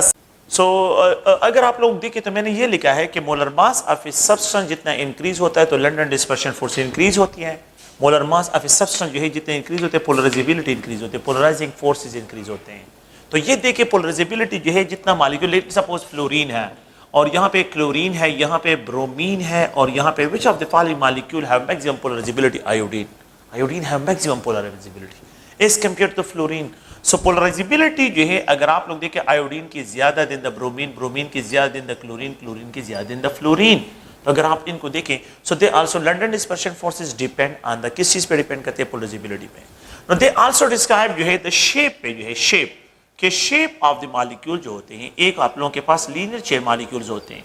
तो लेट्स सपोज अगर मैं यहाँ पे एक लिख दूं कि कंपाउंड है और वो है एन-ब्यूटेन है, और दूसरा कंपाउंड है जो है आइसोब्यूटेन है। आइसोब्यूटेन अगर आप लोग देखें ब्रांच चेन है और ये स्ट्रेट चेन है। तो स्ट्रेट चेन हाइड्रोकार्बन जो होते हैं, सो इसका जो बॉइलिंग पॉइंट है 0 डिग्री सेंटीग्रेड, इसका बॉइलिंग पॉइंट जो है ये -12 डिग्री सेंटीग्रेड है। सो अगर आप लोग देखें स्ट्रेट चेन हाइड्रोकार्बन है higher boiling point than the branch chain hydrocarbon. So the number of जो है अगर आप लोग देखें the number of carbon increase होते हैं, ठीक है, बॉइलिंग पॉइंट इंक्रीज होता है। लेकिन अगर आप लोग देखें जब नंबर ऑफ ब्रांचेस इंक्रीज होते हैं तो यहाँ पे बॉइलिंग पॉइंट क्या होता है? ये डिक्रीज होता है। तो बॉइलिंग पॉइंट में नंबर ऑफ ब्रांचेस के साथ इसका इनवर्स रिलेशन है, क्योंकि लंडन डिस्पर्शन फोर्सेस डिक्रीज होती है।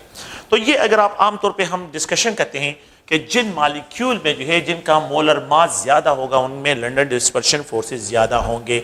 तो लेट्स सपोज जो है कार्बन 5 में ज्यादा than the carbon 4, carbon 4 have more than the carbon 3, carbon 3 have more than the carbon 2, carbon 2 have more than the carbon 1।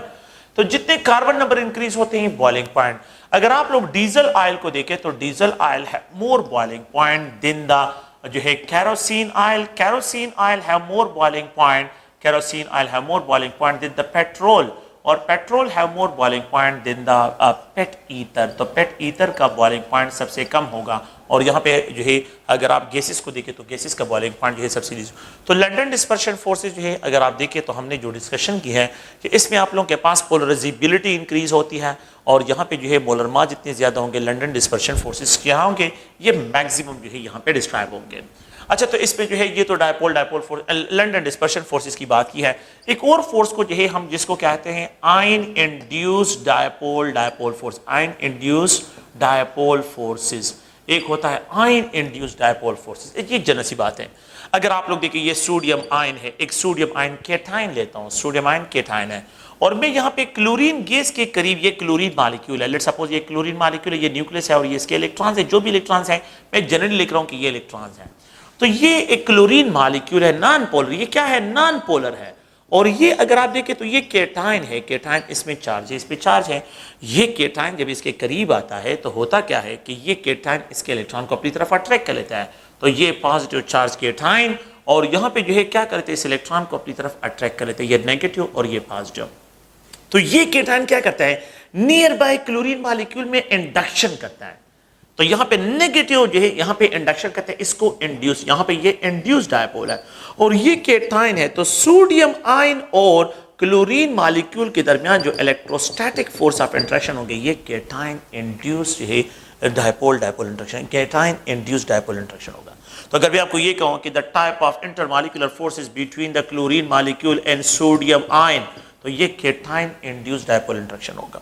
अगर मैं आपको ये कहूं और से देखें कि यहाँ पे क्लोराइड आयन है, ये नेगेटिव चार्ज है क्लोराइड आयन, और मैं इसको क्या करता हूं, यहाँ पे जो है एक आर्गान मॉलिक्यूल के करीब लेके आता हूं, ये आर्गान है, तो ये इसका जो है न्यूक्लियस है, ये आर्गान का न्यूक्लियस है और यहाँ पे इलेक्ट्रॉन्स है, जितने भी इलेक्ट्रॉन्स है मैं इलेक्ट्रॉन्स की एक्सप्रेशन करता हूँ। ये नेगेटिव, इस नेगेटिव इलेक्ट्रॉन को रिपेल करेगा तो न्यूक्लियस को अट्रैक्ट करेगा, तो क्या होगा, ये एक एनाइन यहां पे जो है न्यूक्लियस को अट्रैक्ट करेगा और इलेक्ट्रॉन को रिपेल करेगा, तो यहां पे एनाइन इंड्यूस्ड डायपोल इंटरेक्शन है, दैट इज कॉल्ड एनाइन और ये इंड्यूस्ड डायपोल है। तो एनाइन, तो अगर मैं आपको ये कहूं कि what is the type of force is present, यहां पे आर्गान और क्लोराइड आयन के दरमियान जो फोर्स होंगे वो एनाइन इंड्यूस्ड डायपोल इंटरेक्शन होंगे। तो एनाइन, तो क्लोराइड आयन और आर्गान के दरमियान एनाइन इंड्यूस्ड डायपोल इंटरेक्शन है और सोडियम आयन और क्लोराइड के दरमियान जो है यहाँ पे सोडियम आयन और क्लोराइड क्लोरीन के दरमियान जो है ये क्या होंगे, प्लीज ध्यान में रखें, ये केटाइन इंड्यूस्ड डायपोल इंटरेक्शन है। अच्छा, एक होता है डायपोल डायपोल और यहाँ पे एक परमानेंट डायपोल होता है और एक होता है induced dipole interaction, induced dipole interaction. तो यहाँ पे एक अनदर इंटरेक्शन को बात करते हैं और वो क्या है कि यहाँ पे डायपोल इंड्यूस्ड डायपोल इंटरेक्शन। इसका मतलब क्या है, अगर मेरे पास एक HCl मॉलिक्यूल है जिसमें नेगेटिव चार्ज, ये पॉजिटिव चार्ज है, अगर मैं इस HCl मॉलिक्यूल को लेता हूं, इसमें परमानेंट पोल है, इसमें क्या है, परमानेंट पॉजिटिव और नेगेटिव पोल है, परमानेंट पॉजिटिव और नेगेटिव पोल है।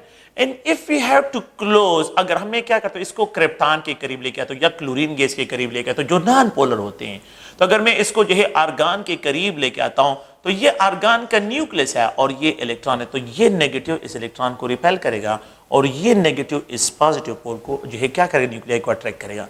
तो होगा क्या कि यहाँ पे जो है ये HCl है, ये नेगेटिव, यहाँ पे ये इंडक्शन कर लेते हैं, ये पॉजिटिव को अट्रैक्ट कर लेते हैं और यहाँ पे, तो बात सुने प्लीज, ये डायपोल है, परमानेंट डायपोल है और ये परमानेंट डायपोल इस जो नॉन पोलर है इसमें इंडक्शन करता है, इसको इंड्यूस करता है, इसमें इंडक्शन करता है, इसकी इंडक्शन कर लेता है।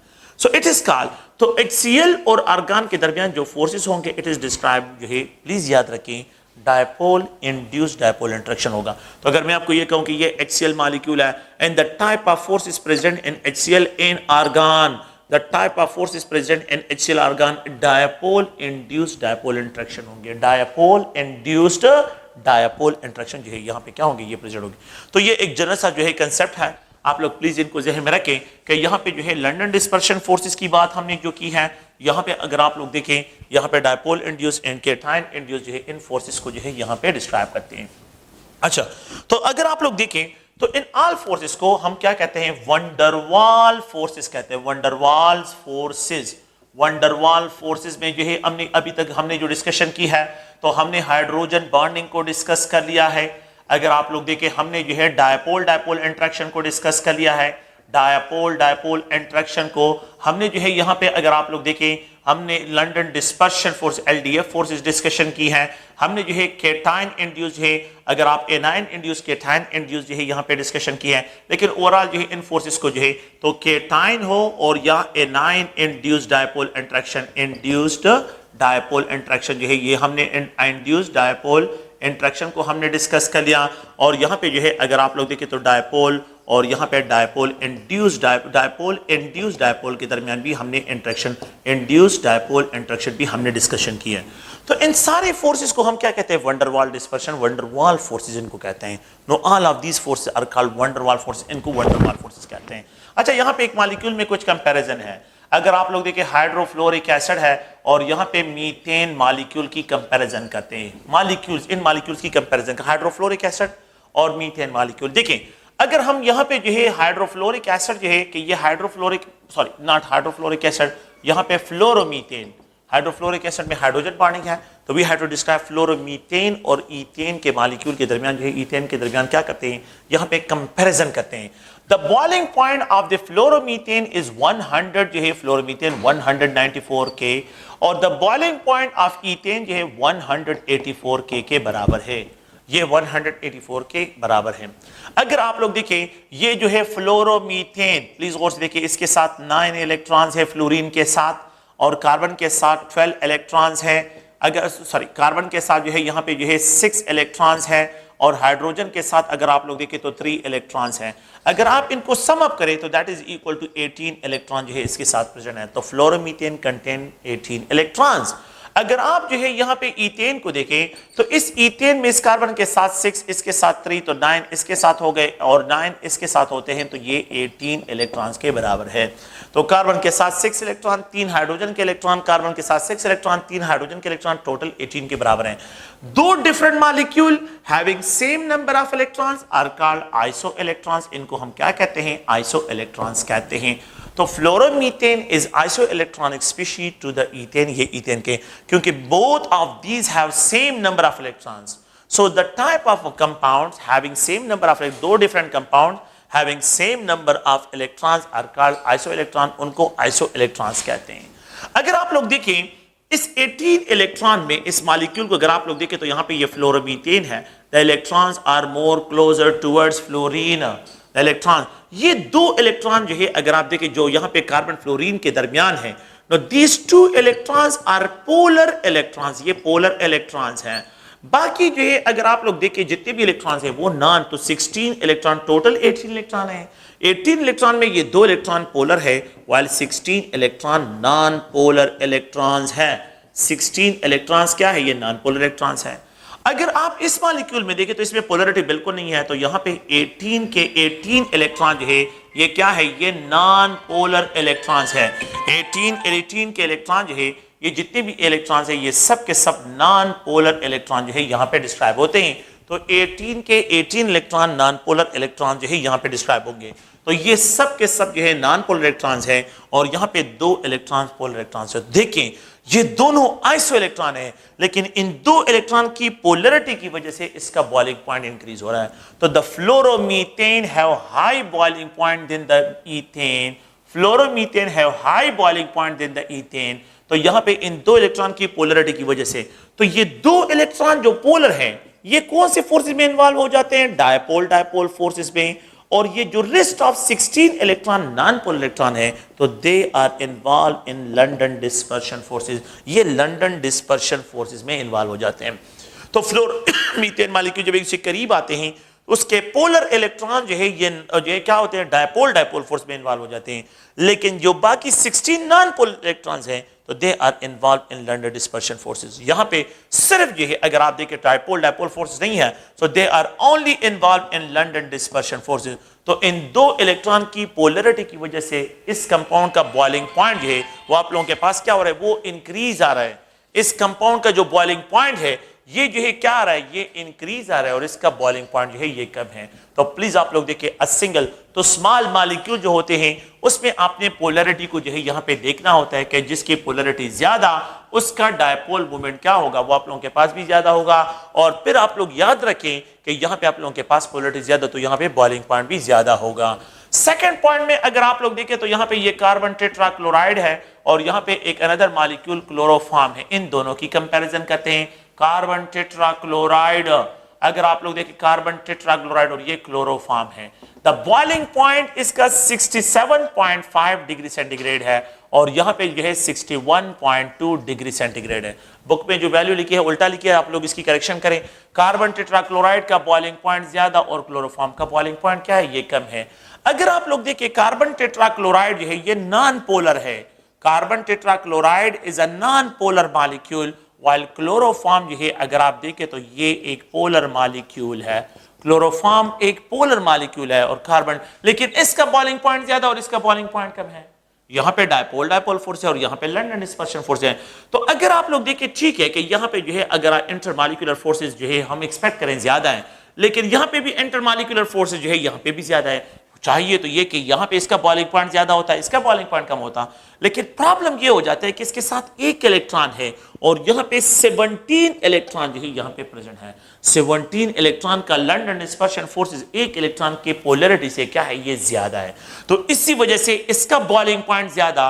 और यहाँ पे तो इस केस पे अगर आप देखें तो एलडीएफ फोर्सेस डोमिनेट करिए over the dipole dipole forces. LDF forces dominate करिए over the dipole dipole forces, और यहां पे डायपोल डायपोल फोर्सेस डोमिनेट कर रही है over the LDF forces. LDF forces पे जो है यहां पे ये डोमिनेट करी है। तो आप लोगों ने प्लीज ये है कि स्मॉल मॉलिक्यूल में उसमें पोलैरिटी को देखें, और जब मॉलिक्यूल का साइज बड़ा हो जाता है तो फिर लंडन डिस्पर्शन फोर्स डोमिनेट करती है और डायपोल डायपोल फोर्स जो है वो वीकर हो जाती है।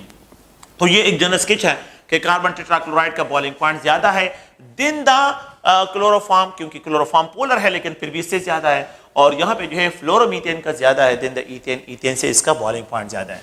तो ये अगर आप देखें तो जनरल इंट्रोडक्शन है अबाउट द इंटरमॉलिक्यूलर फोर्सेस, कितने टाइप्स ऑफ इंटरमॉलिक्यूलर फोर्स हैं।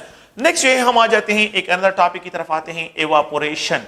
सो द इवापोरेशन क्या है? इवापोरेशन जो है एक स्पॉन्टेनियस जो है the spontaneous escaping of molecule, escaping of molecule from the surface of liquid, escaping of molecule from the surface of liquid, from the surface of liquid is known is, इसको हम क्या कहते हैं? इसको हम इवापोरेशन कहते हैं। द स्पॉन्टेनियस एस्केपिंग जो है molecule from the surface of liquid, ये एक स्पॉन्टेनियस प्रोसेस है। इवापोरेशन एक स्पॉन्टेनियस प्रोसेस है। द थर्ड जो है इवापोरेशन जो है ये एंडोथर्मिक प्रोसेस है, इसमें जो है गैसेस बनते हैं तो एंडोथर्मिक प्रोसेस है और एक स्पॉन्टेनियस प्रोसेस है। द फोर्थ वन जो है evaporation occur at all condition of temperature and pressure, at all condition of temperature and pressure जो है ये हर एक कंडीशन पे जो है ये ऑब्जर्व होते हैं, ये इवापोरेशन है। कौन कौन से फैक्टर जो है अगर आप लोग देखें इवापोरेशन को इफेक्ट करते हैं, तो एक factor affecting the rate of evaporation, affecting the rate of evaporation, rate of evaporation को जो है कौन कौन से फैक्टर इफेक्ट करते हैं। सो द पहला फैक्टर ये है कि stronger intermolecular forces, the rate of evaporation जो है वो कम होगा, रेट ऑफ इवापोरेशन जो है वो लो होगा जितना इंटरमॉलिक्यूलर फोर्सेस ज्यादा होते हैं। If a molecule tightly hold each other, जितना वो टाइटली एक दूसरे को होल्ड करती हैं तो फिर रेट ऑफ इवापोरेशन क्या होगा? वो आप लोगों के पास कम से कम होगा। Intermolecular force increase, rate of evaporation decrease. Temperature increase करने से, टेम्परेचर इंक्रीज करने से इंटरमॉलिक्यूलर फोर्सेस कम होती है तो रेट ऑफ इवापोरेशन जो है ये क्या होता है? ये इंक्रीज होता है। जितना टेम्परेचर ज्यादा होगा इंटरमॉलिक्यूलर फोर्सेस कम होती है, रेट ऑफ इवापोरेशन जो है ये ज्यादा होगा। द थर्ड पॉइंट ये है कि सरफेस एरिया जितना मैं इंक्रीज करता हूं तो यहां पे रेट ऑफ इवापोरेशन जो है ये इंक्रीज होता है। तो surface area of the liquid जितना स्प्रेड होता जाता है, surface area of the liquid जितना स्प्रेड होता जाता है, रेट ऑफ इवापोरेशन इतना इंक्रीज होता है। द फिफ्थ वन अगर आप लोग देखें, लिक्विड की density, density of the liquid जितनी इंक्रीज होती है तो density of the liquid increase होती है, रेट ऑफ इवापोरेशन जो है ये डिक्रीज होता है, रेट ऑफ इवापोरेशन डिक्रीज होता है जब density of the liquid increase होती है। तो अगर आप लोग देखें ये 2018 के ईटा के पेपर में उन्होंने एक क्वेश्चन दिया था कि इवापोरेशन डिपेंड ऑन, अगर आप लोग देखें इवापोरेशन डिपेंड ऑन कि ये कौन से फैक्ट जो है डिपेंड ऑन, तो यहाँ पे ए है, बी है, सी है और ये डी है। उन्होंने लिखा है सरफेस एरिया, उन्होंने जो है यहाँ पे लिखा है टेम्परेचर, उन्होंने एक अनदर क्वेश्चन जो है यहाँ पे जो लिखा है इंटरमॉलिक्यूलर फोर्सेस, यहाँ पे नन लिखा है तो नन ऑफ द एबो इसमें आंसर आता है। उन्होंने रेट की बात नहीं की। इवापोरेशन तो एक फिनोमिना है, इवापोरेशन क्या है? एक फिनोमिना है। उन्होंने रेट की बात की है कि रेट जो है वो क्या करता है? इन फैक्टर को इफेक्ट करता है, फिनोमिना इफेक्ट नहीं करता है। फिनोमिना इज इंडिपेंडेंट, ये फिनोमिना है। तो इवापोरेशन डिपेंड्स ऑन, तो यहाँ पे जो है इन सब में जो है इनमें से तो नन ऑफ द एबो जो है, क्योंकि इवापोरेशन जो है वो रेट की बात नहीं करें, वो यहाँ पे जो है क्या बात करें? वो यहाँ पे जो है सिर्फ इवापोरेशन की बात करें। तो इवापोरेशन फिनोमिना है और फिनोमिना जो है वो इंडिपेंडेंट ऑन द फैक्टर, वो फैक्टर पे इंडिपेंडेंट होता है। तो रेट ऑफ इवापोरेशन, इवापोरेशन कौन कौन से फैक्टर पे डिपेंड करता है वो मैंने यहाँ पे आप लोगों को लिख दिया है। एक अनदर जो है टॉपिक है दैट इज वेपर प्रेशर के what is mean by vapour pressure किसे कहते हैं। वेपर प्रेशर लिक्विड की प्रॉपर्टी होती है और ये जो है इंट्रिंसिक प्रॉपर्टी है, इंट्रिंसिक प्रॉपर्टी होती है और इट इज जो है इसको हम क्या कहते हैं प्रॉपर्टी ऑफ लिक्विड्स होती है। और इसको अगर आप लोग देखें तो इवापोरेशन सॉरी वेपर प्रेशर जो होता है इसको अगर आप लोग देखें तो इंटेंसिव प्रॉपर्टी भी कहते हैं जो अमाउंट पे इंडिपेंडेंट होती है। तो ये सिस्टम की इंटेंसिव प्रॉपर्टी भी इनको कहते हैं। और यहाँ पे अगर आप लोग देखें तो ये किस चीज पे डिपेंड करती है, ये nature of the intermolecular constitution पे कि कौन सी कंस्टिट्यूट, तो ये कंस्टिट्यूटिव प्रॉपर्टीज है। तो आप लोग ज़हन में रखें कंस्टिट्यूटिव का मतलब यहाँ पे क्या है कि यहाँ पे जो है आप लोगों के पास इंपॉर्टेंट इसमें जो है एटम्स की कनेक्टिविटी बहुत इंपॉर्टेंट है। तो इट इज कंस्टिट्यूटिव प्रॉपर्टी जो है इसके लिए एक्सप्रेशन करते हैं तो कंस्टिट्यूटिव प्रॉपर्टी से इसको डिस्क्राइब करते हैं। तो अगर आप लोग कंस्टिट्यूएंट का मतलब ये कंपोजिशन कि यहाँ पे कौन से कंपोजिशन ऑफ द पार्टिकल पे जो है ये डिपेंड करती है। ओके, नो वेपर प्रेशर क्या है, अगर आप लोग देखिए ये कंटेनर है और इस कंटेनर में एक लिक्विड्स को क्या करते हैं यहाँ पे इनक्लोज करते हैं इस कंटेनर में। और यहाँ पे जो है प्लीज गौर से देखिए इसको इनक्लोज करते हैं। यहाँ पे एक बैरोमीटर लगा लेते हैं। Barometer is a pressure measuring device है। इट इज अ बैरोमीटर, यहाँ पे क्या है ये बैरोमीटर है, is a pressure measuring device है। होता क्या है कि यहाँ पे ये लिक्विड मॉलिक्यूल इवापोरेट होते हैं, the liquid molecule. So the spontaneous escaping of the liquid molecule from the surface of a liquid is known is evaporation, इसको एवापोरेशन कहते हैं। और ये गैसियस फेज में कन्वर्ट होते हैं। So they are converted to gaseous phase, ये gaseous phase में कन्वर्ट होते हैं। तो यहाँ पे क्या होता है, यहाँ पे ये लिक्विड मॉलिक्यूल जो है सरफेस से एस्केप होते हैं, यहाँ पे कोलाइड होते हैं तो ये कंडेंस बेक होते हैं। So the conversion of the gas molecule into the liquid phase is known is condensation, इसको हम क्या कहते हैं कंडेंसेशन कहते हैं। यहाँ पे जो है जिस रेट के साथ जो है ये रेट, जिस रेट के साथ ये लिक्विड मॉलिक्यूल यहाँ से निकलते हैं इसको रेट ऑफ एवापोरेशन कहते हैं, रेट ऑफ एवापोरेशन। और जिस रेट से जो है ये कंडेंस बेक होते हैं उसको रेट ऑफ कंडेंसेशन से डिस्क्राइब करते हैं, वो रेट ऑफ कंडेंसेशन है। अ टाइम विल रीच के यहाँ पे जो है there is no further fall, यहाँ पे फॉल नहीं होगा। और जिस रेट के साथ ये मॉलिक्यूल जो है एस्केप हो रहे हैं उसी रेट के साथ द मॉलिक्यूल जो है रिटर्न बेक हो रहे हैं। 1 2 3 4 5 1 2 3 4 और यहाँ पे ये 5, तो जितने मॉलिक्यूल ऊपर जा रहे हैं the same number of molecule, तो rate of evaporation becomes equal to the rate of condensation. तो जिस पॉइंट पे rate of evaporation becomes equal to the rate of condensation, rate of condensation, the net change in volume जो है ये stop हो जाता है। The net change in volume यहाँ पे ये स्टॉप हो जाता है। तो अब जो आप लोग गौर से देखें तो यहाँ पे जो है क्या हो जाता है डायनामिक इक्विलिब्रियम, डायनामिक इक्विलिब्रियम जो है यहाँ पे क्या हो जाएगा, डायनामिक इक्विलिब्रियम यहाँ पे एस्टेब्लिश हो जाएगा। तो इस डायनामिक इक्विलिब्रियम पे ये जो वेपर्स मॉलिक्यूल होंगे, ये जो वेपर्स मॉलिक्यूल है ये जितना pressure on the surface of the liquid exert करते हैं उस प्रेशर को हम वेपर प्रेशर कहते हैं। तो ये बैरोमीटर जो प्रेशर डायनामिक इक्विलिब्रियम पे रिकॉर्ड करता है या नीडल जहां पे जो है स्टेन करेगा वो उस लिक्विड का वेपर प्रेशर डिस्क्राइब होगा। So the pressure exerted by, यहां पे इस तरह डिफाइन करते हैं कि the pressure exerted by the vapours molecule, by the vapours molecule on the surface of liquid, on the surface of liquid at their dynamic equilibrium, at their dynamic equilibrium is known, इसको हम क्या कहते हैं, इसको हम जो है vapour pressure से डिस्क्राइब करते हैं। The pressure exerted by the vapors molecule at the on the surface of the liquid at their dynamic equilibrium, it is called vapor pressure। ये क्या कहलाता है, वेपर प्रेशर कहलाता है। इंटरमॉलिक्यूलर फोर्सेस जितनी ज्यादा होती है वेपर प्रेशर इतना कम होता है। याद रखें कि जो कौन कौन से फैक्टर्स हैं, सो अगर आप लोग देखिए यहाँ पे हम डिस्कशन करते हैं, फैक्टर्स की बात करते हैं। इंटरमॉलिक्यूलर फैक्टर अफेक्टिंग द जो है way of vapour pressure, affecting vapour जो है अफेक्टिंग द वेपर प्रेशर, कि कौन कौन से फैक्टर जो है वो वेपर प्रेशर को इफेक्ट करते हैं। तो पहला क्या है, intermolecular forces. Stronger intermolecular forces, lower will be the vapour pressure of the liquid, liquid का वेपर प्रेशर क्या होगा, वो लो होगा। तो आप लोग याद रखें कि जितने इंटरमॉलिक्यूलर फोर्स इंक्रीज होते हैं वेपर प्रेशर डिक्रीज होता है।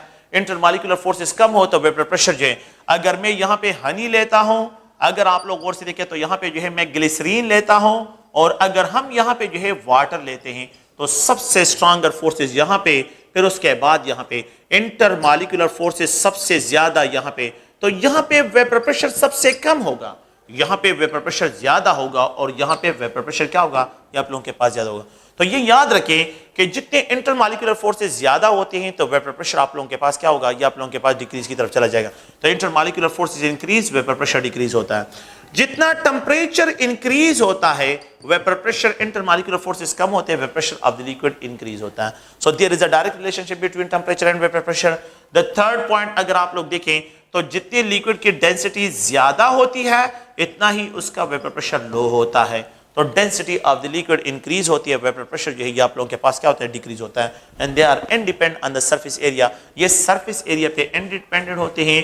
कांस्टेंट टेंपरेचर पे अगर आपके पास जो है एक टब ऑफ वाटर हो तो उसका वेपर प्रेशर, और कांस्टेंट टेंपरेचर पे एक कप ऑफ वाटर, उनका वेपर प्रेशर क्या होगा, वो कांस्टेंट होगा, it will remain same. How we have to measure, किस तरह जो है मेजरमेंट करते हैं, मेजरमेंट ऑफ वेपर प्रेशर, कौन से टेक्निक के जरिए जो है हम वेपर प्रेशर की मेजरमेंट करते हैं। तो how we have to determine the vapour pressure, vapour pressure की मेजरमेंट किस तरह करते हैं। तो एक अगर आप लोग देखें तो बैरोमेट्रिक मेथड है, एक मेथड क्या है, बैरोमेट्रिक मेथड। बैरोमेट्रिक मेथड के जरिए डिटरमिनेशन करते हैं। बैरोमेट्रिक मेथड में हम यहाँ पे एक ट्रे लेते हैं और इसमें मरकरी है, और इसमें एक लॉन्ग ट्यूब को फिल कर लेते हैं बैरोमीटर को, और यहाँ पे इन्वर्ट कर लेते हैं, और यहाँ पे जो है मरकरी से, ये ग्रेजुएटेड सिलेंडर है, ये क्या है, ग्रेजुएटेड सिलेंडर। और यहाँ पे क्या करते हैं मरकरी, तो मरकरी का कॉलम यहाँ पे फॉल होता है और ये स्टॉप हो जाता है 760 mm ऑफ मरकरी पे जो है ये स्टॉप हो जाता है। तो अगर आप लोग देखें तो ये 760 mm ऑफ मरकरी पे जो है फॉल, जिस लिक्विड का मैंने वेपर प्रेशर फाइंड आउट करना है उसको बेंड ट्यूब के जरिए उस लिक्विड को यहाँ पे इंट्रोड्यूस करते हैं, और ये लिक्विड जो है क्योंकि मरकरी मोर डेंसर है तो यहाँ पे जो है ये लिक्विड यहाँ पे आ जाता है, और फिर हम क्या करते हैं इस बेंड ट्यूब को यहाँ से रिमूव कर लेते हैं। जब बेंड ट्यूब को रिमूव कर लेते हैं होता क्या है कि यहाँ पे ये मॉलिक्यूल जो है इवापोरेट होते हैं, यहाँ पे कंडेंस बेक होते हैं, इवापोरेट कंडेंसेशन, इवापोरेशन कंडेंसेशन, और डायनामिक इक्विलिब्रियम अटेन हो जाएगा। तो ये मॉलिक्यूल जो है, जो वेपर्स मॉलिक्यूल है, ये इस कॉलम ऑफ द मरकरी पे प्रेशर एग्जर्ट करेंगे। जब इस पे प्रेशर एग्जर्ट करे तो इससे मरकरी निकलना शुरू हो जाएगा। जब इस पे प्रेशर एग्जर्ट होगा मरकरी से निकलेगा। अब लेट सपोज ये कॉलम जो है पहले यहां पे था 760 पे, और अब यहां पे ये स्टॉप हुआ है 740 mm ऑफ मरकरी पे ये स्टॉप हो गया। So the vapour pressure of the liquid will be equal to initial 760 mm of mercury है माइनस 740 mm ऑफ मरकरी से माइनस करें तो इन दोनों का डिफरेंस निकालें, you will get 20 mm of mercury जो है इस लिक्विड का वेपर प्रेशर होगा। So the vapor pressure of the liquid will be 20 mm of mercury। अगर ये कॉलम फॉल हो जाए और यहाँ पे लेट सपोज जो है ये स्टॉप हो जाए, मैं जनरली एक्सप्रेशन करता हूँ कि यहाँ पे ये 200 mm ऑफ मरकरी पे जो है ये स्टॉप हो जाए, तो मैंने क्या करना है, मैंने अब 760 mm ऑफ मरकरी से मैंने यहाँ पे 200 mm ऑफ मरकरी जो है ये माइनस करना है। तो जो डिफरेंस यहां पे आ जाएगा वो इस लिक्विड का वेपर प्रेशर होगा। अगर मैं यहां पे जो है इसको और फॉल कर लेता हूं, ये जो है इससे निकल जाता है और यहां पे let's suppose 10 mm of mercury पे जो है ये स्टॉप हो जाए, तो मैंने क्या करना है 760 mm ऑफ मरकरी से अगर आप लोग देखें ये 10 mm ऑफ मरकरी जो है इससे माइनस करना है। अगर आप लोग देखिए अगर 10 mm ऑफ मरकरी पे ये स्टॉप हो जाए तो अब इन दोनों का डिफरेंस निकाल लेते हैं। तो अगर आप इनका दोनों का तो ये 750 mm ऑफ मरकरी इस लिक्विड का वेपर प्रेशर होगा। तो इनिशियल क्या है और फाइनल क्या है, इन दोनों का डिफरेंस निकाले, यही आप लोगों के पास लिक्विड का वेपर प्रेशर होगा। अगर मैं एक ऐसा लिक्विड इसमें डाल दूं कि वो इस कॉलम को कंप्लीटली एम्प्टी करे, जितना भी मरकरी है वो सब के सब निकाल दे, तो फिर क्या हो जाएगा, क्या लिक्विड का प्रेशर 1 हो जाएगा? नहीं। आप लोग याद रखिए this method fail. This barometric method is applicable to find, barometric method is applicable to find the vapour pressure, to find the vapor pressure of those liquid, vapor pressure of those liquid having vapor pressure lesser than 1 atm हो, lesser than 1 atm हो। तो ये method फिर apply होता है। अगर 1 atm से greater vapour pressure हो लिक्विड का तो फिर ये मेथड अप्लाई नहीं होता, तो फिर हम एक दूसरा मेथड अप्लाई करते हैं and that is known as manometric method, उसको मानोमेट्रिक मेथड कहते हैं। तो मानोमेट्रिक मेथड जो है यहाँ पे अप्लाई करते हैं, मानोमेट्रिक एक अनदर मेथड अप्लाई करते हैं दैट इज कॉल्ड मानोमेट्रिक मेथड। ये मानोमेट्रिक मेथड जो है यहाँ पे अप्लाई करते हैं। अगर आप लोग देखें तो मानोमेट्रिक मेथड में क्या है कि यहाँ पे जो है एक राउंड बॉटम फ्लास्क लेते हैं, राउंड बॉटम फ्लास्क, और ये जो है थर्मोस्टेट पे हैंग करते हैं, थर्मोस्टेट। तो ये थर्मोस्टेट है, इट इज थर्मोस्टेट। ये राउंड बॉटम फ्लास्क है, आरबी फ्लास्क इसको कहते हैं। It is connected with the T shape tube, इसको टी शेप ट्यूब के साथ कनेक्ट करते हैं। It is connected with the T shape tube, T shape tube के साथ इसको कनेक्ट करते हैं और यहां से ये कनेक्ट होगा with a U shape limb के साथ जिसको मानोमीटर कहते हैं। यहां पे ये ओपन होता है, ये एरिया जो है ये ओपन है और यहां पे ये टी शेप ट्यूब के साथ कनेक्टेड है। यहां पे ये वैक्यूम पंप के साथ इस साइड से जो है ये कनेक्टेड है। यहां पे एक स्टॉपर लगा होता है और एक स्टॉपर यहां पे जो है ये कनेक्टेड होता है।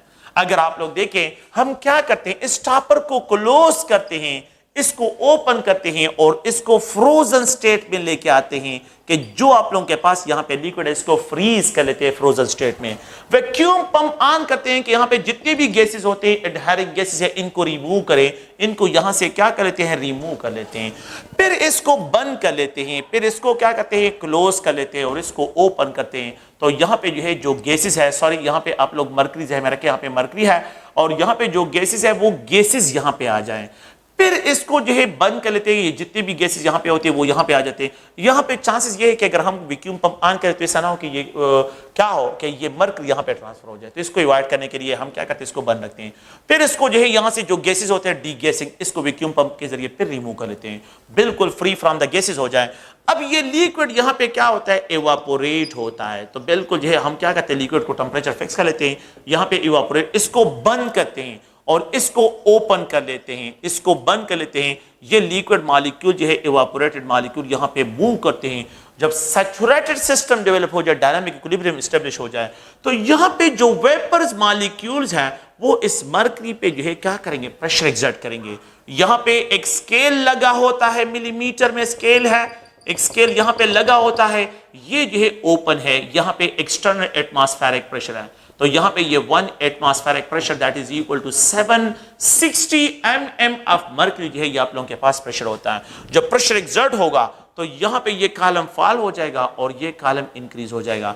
तो मैंने क्या करना है कि vapour pressure of the liquid को फाइंड आउट करना है। तो यहां पे जो है 760 तो मेरे पास रेफरेंस स्टैंडर्ड है। मैंने क्या करना है, जितना चेंज इस कॉलम में आ जाए ये हाइट इसके साथ क्या करना है, इसके साथ ऐड करना है। अगर 10 मिलीमीटर हाइट आया हो तो 10 मिलीमीटर इसके साथ ऐड करें, अगर 20 आया हो तो 20 इसके साथ ऐड करें, अगर 30 चेंज आ रहा हो तो 30 इसके साथ ऐड करें, अगर 40 चेंज आया हो तो 40 इसके साथ चेंज करें। You will get the liquid का प्रेशर। तो अब ये 1 atm से ज्यादा आ रहा है। तो इस मेथड के जरिए हम vapour pressure greater than 1 atm we can find it, यहां पे जो है फाइंड आउट कर सकते हैं। अगर लिक्विड का वेपर प्रेशर 1 atm से कम हो तो फिर क्या होगा, ये कॉलम फॉल हो जाएगा और यहां पे ये इंक्रीज हो जाएगा।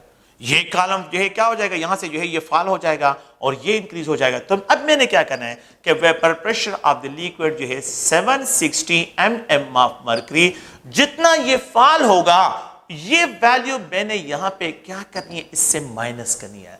Now this technique is applicable to find the vapor pressure of those liquid having vapor pressure greater than vapor pressure जो है यहां पे greater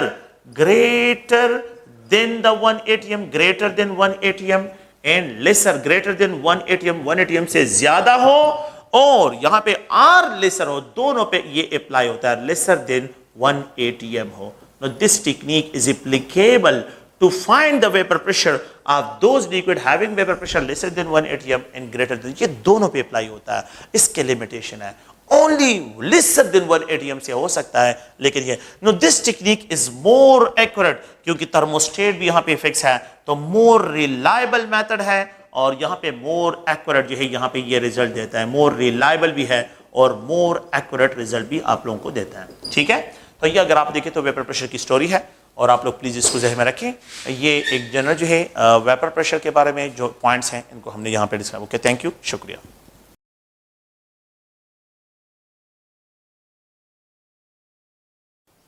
okay, viscosity of liquid जो है अगर हम डिस्क्राइब करते हैं तो इस टॉपिक में हमने इससे पहले जो है सरफेस टेंशन को डिस्कस किया है।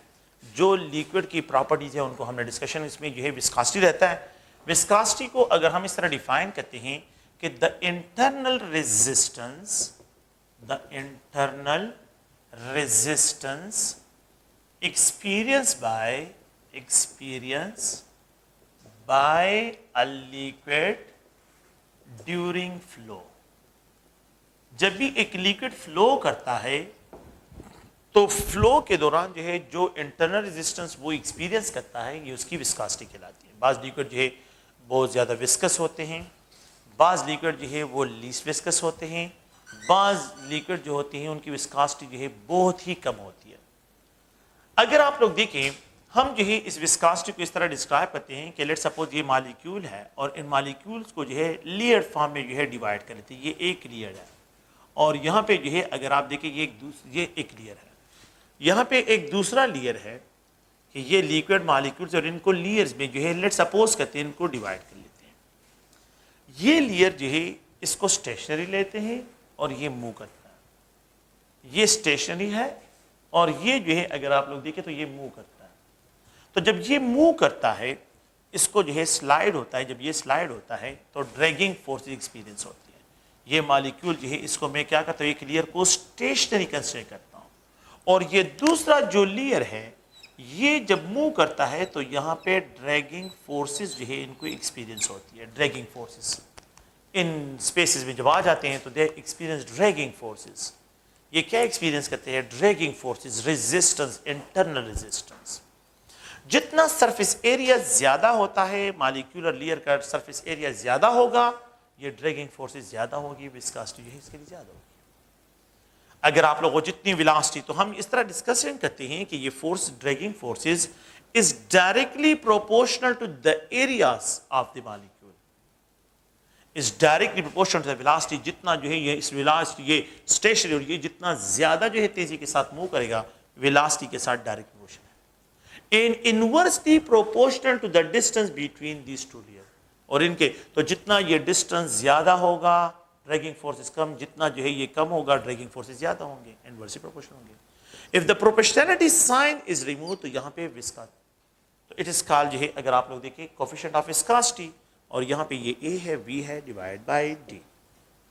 अगर मैं कोएफिशिएंट ऑफ विस्कोसिटी को फाइंड आउट करता हूँ तो it is equal to force into distance divide by AV। तो ये यहाँ पे क्रॉस कर यहाँ पे तो विस्कोसिटी रह जाएगा। अगर आप लोग देखें ये जो है F जो है अगर आप देखें तो ये न्यूटन है, ये जो है अगर आप देखें ये मीटर है, और यहाँ पे जो है ये मीटर स्क्वायर है, ये मीटर पर सेकंड है। ये मीटर इस मीटर के साथ कैंसिल हो जाएगा। यहाँ पे अगर मैं इस तरह लिख देता हूं तो ये न्यूटन जो है और यहाँ पे सेकंड और पर मीटर स्क्वायर होगा। We know that Newton is equal to force is equal to kg into meter per second square है, ये न्यूटन के बराबर है। We can also write as a kg, यहाँ पे जो है मीटर पर सेकंड स्क्वायर into सेकंड ये हुआ, और यहाँ पे जो है ये पर मीटर स्क्वायर, ये मीटर इस मीटर के साथ कैंसिल, ये सेकंड्स के साथ, तो वी कैन राइट kg। अगर आप लोग देखें तो पर मीटर पर सेकंड इसकी वैल्यू है, kg पर मीटर पर सेकंड। ये kg जो है अगर आप लोग देखें इसको अगर मैं सीजीएस ग्राम पर मीटर जो है, सॉरी ग्राम पर सेंटीमीटर पर सेकंड जो है, ये सीजीएस सिस्टम इसके लिए यूनिट है। And we can also write as a poise, इसके लिए पाइस का वर्ड भी इस्तेमाल करते हैं। पाइस सीधी ने जो कंसेप्ट को इंट्रोड्यूस किया था, तो इसी वजह से जो इसके यूनिट जो है ग्राम पर सेंटीमीटर पर सेकंड जो है, इसको पाइस भी कहते हैं। तो मिली पाइस भी होता है, सेंटी पाइस भी होता है। तो पाइस जो है अगर आप लोग देखें ये भी जो है विस्कोसिटी का यूनिट है, ग्राम पर सेंटीमीटर पर सेकंड जो है ये भी है, और अगर आप किलोग्राम पर मीटर पर सेकंड जो है ये भी इसके लिए यूनिट है। तो किलोग्राम पर मीटर पर सेकंड, ग्राम पर सेंटीमीटर पर सेकंड, और अगर आप लोग देखें तो यहाँ पे जो है पाइस, ये सारे वर्ड जो है इनके लिए क्या करते हैं, ये यूज करते हैं।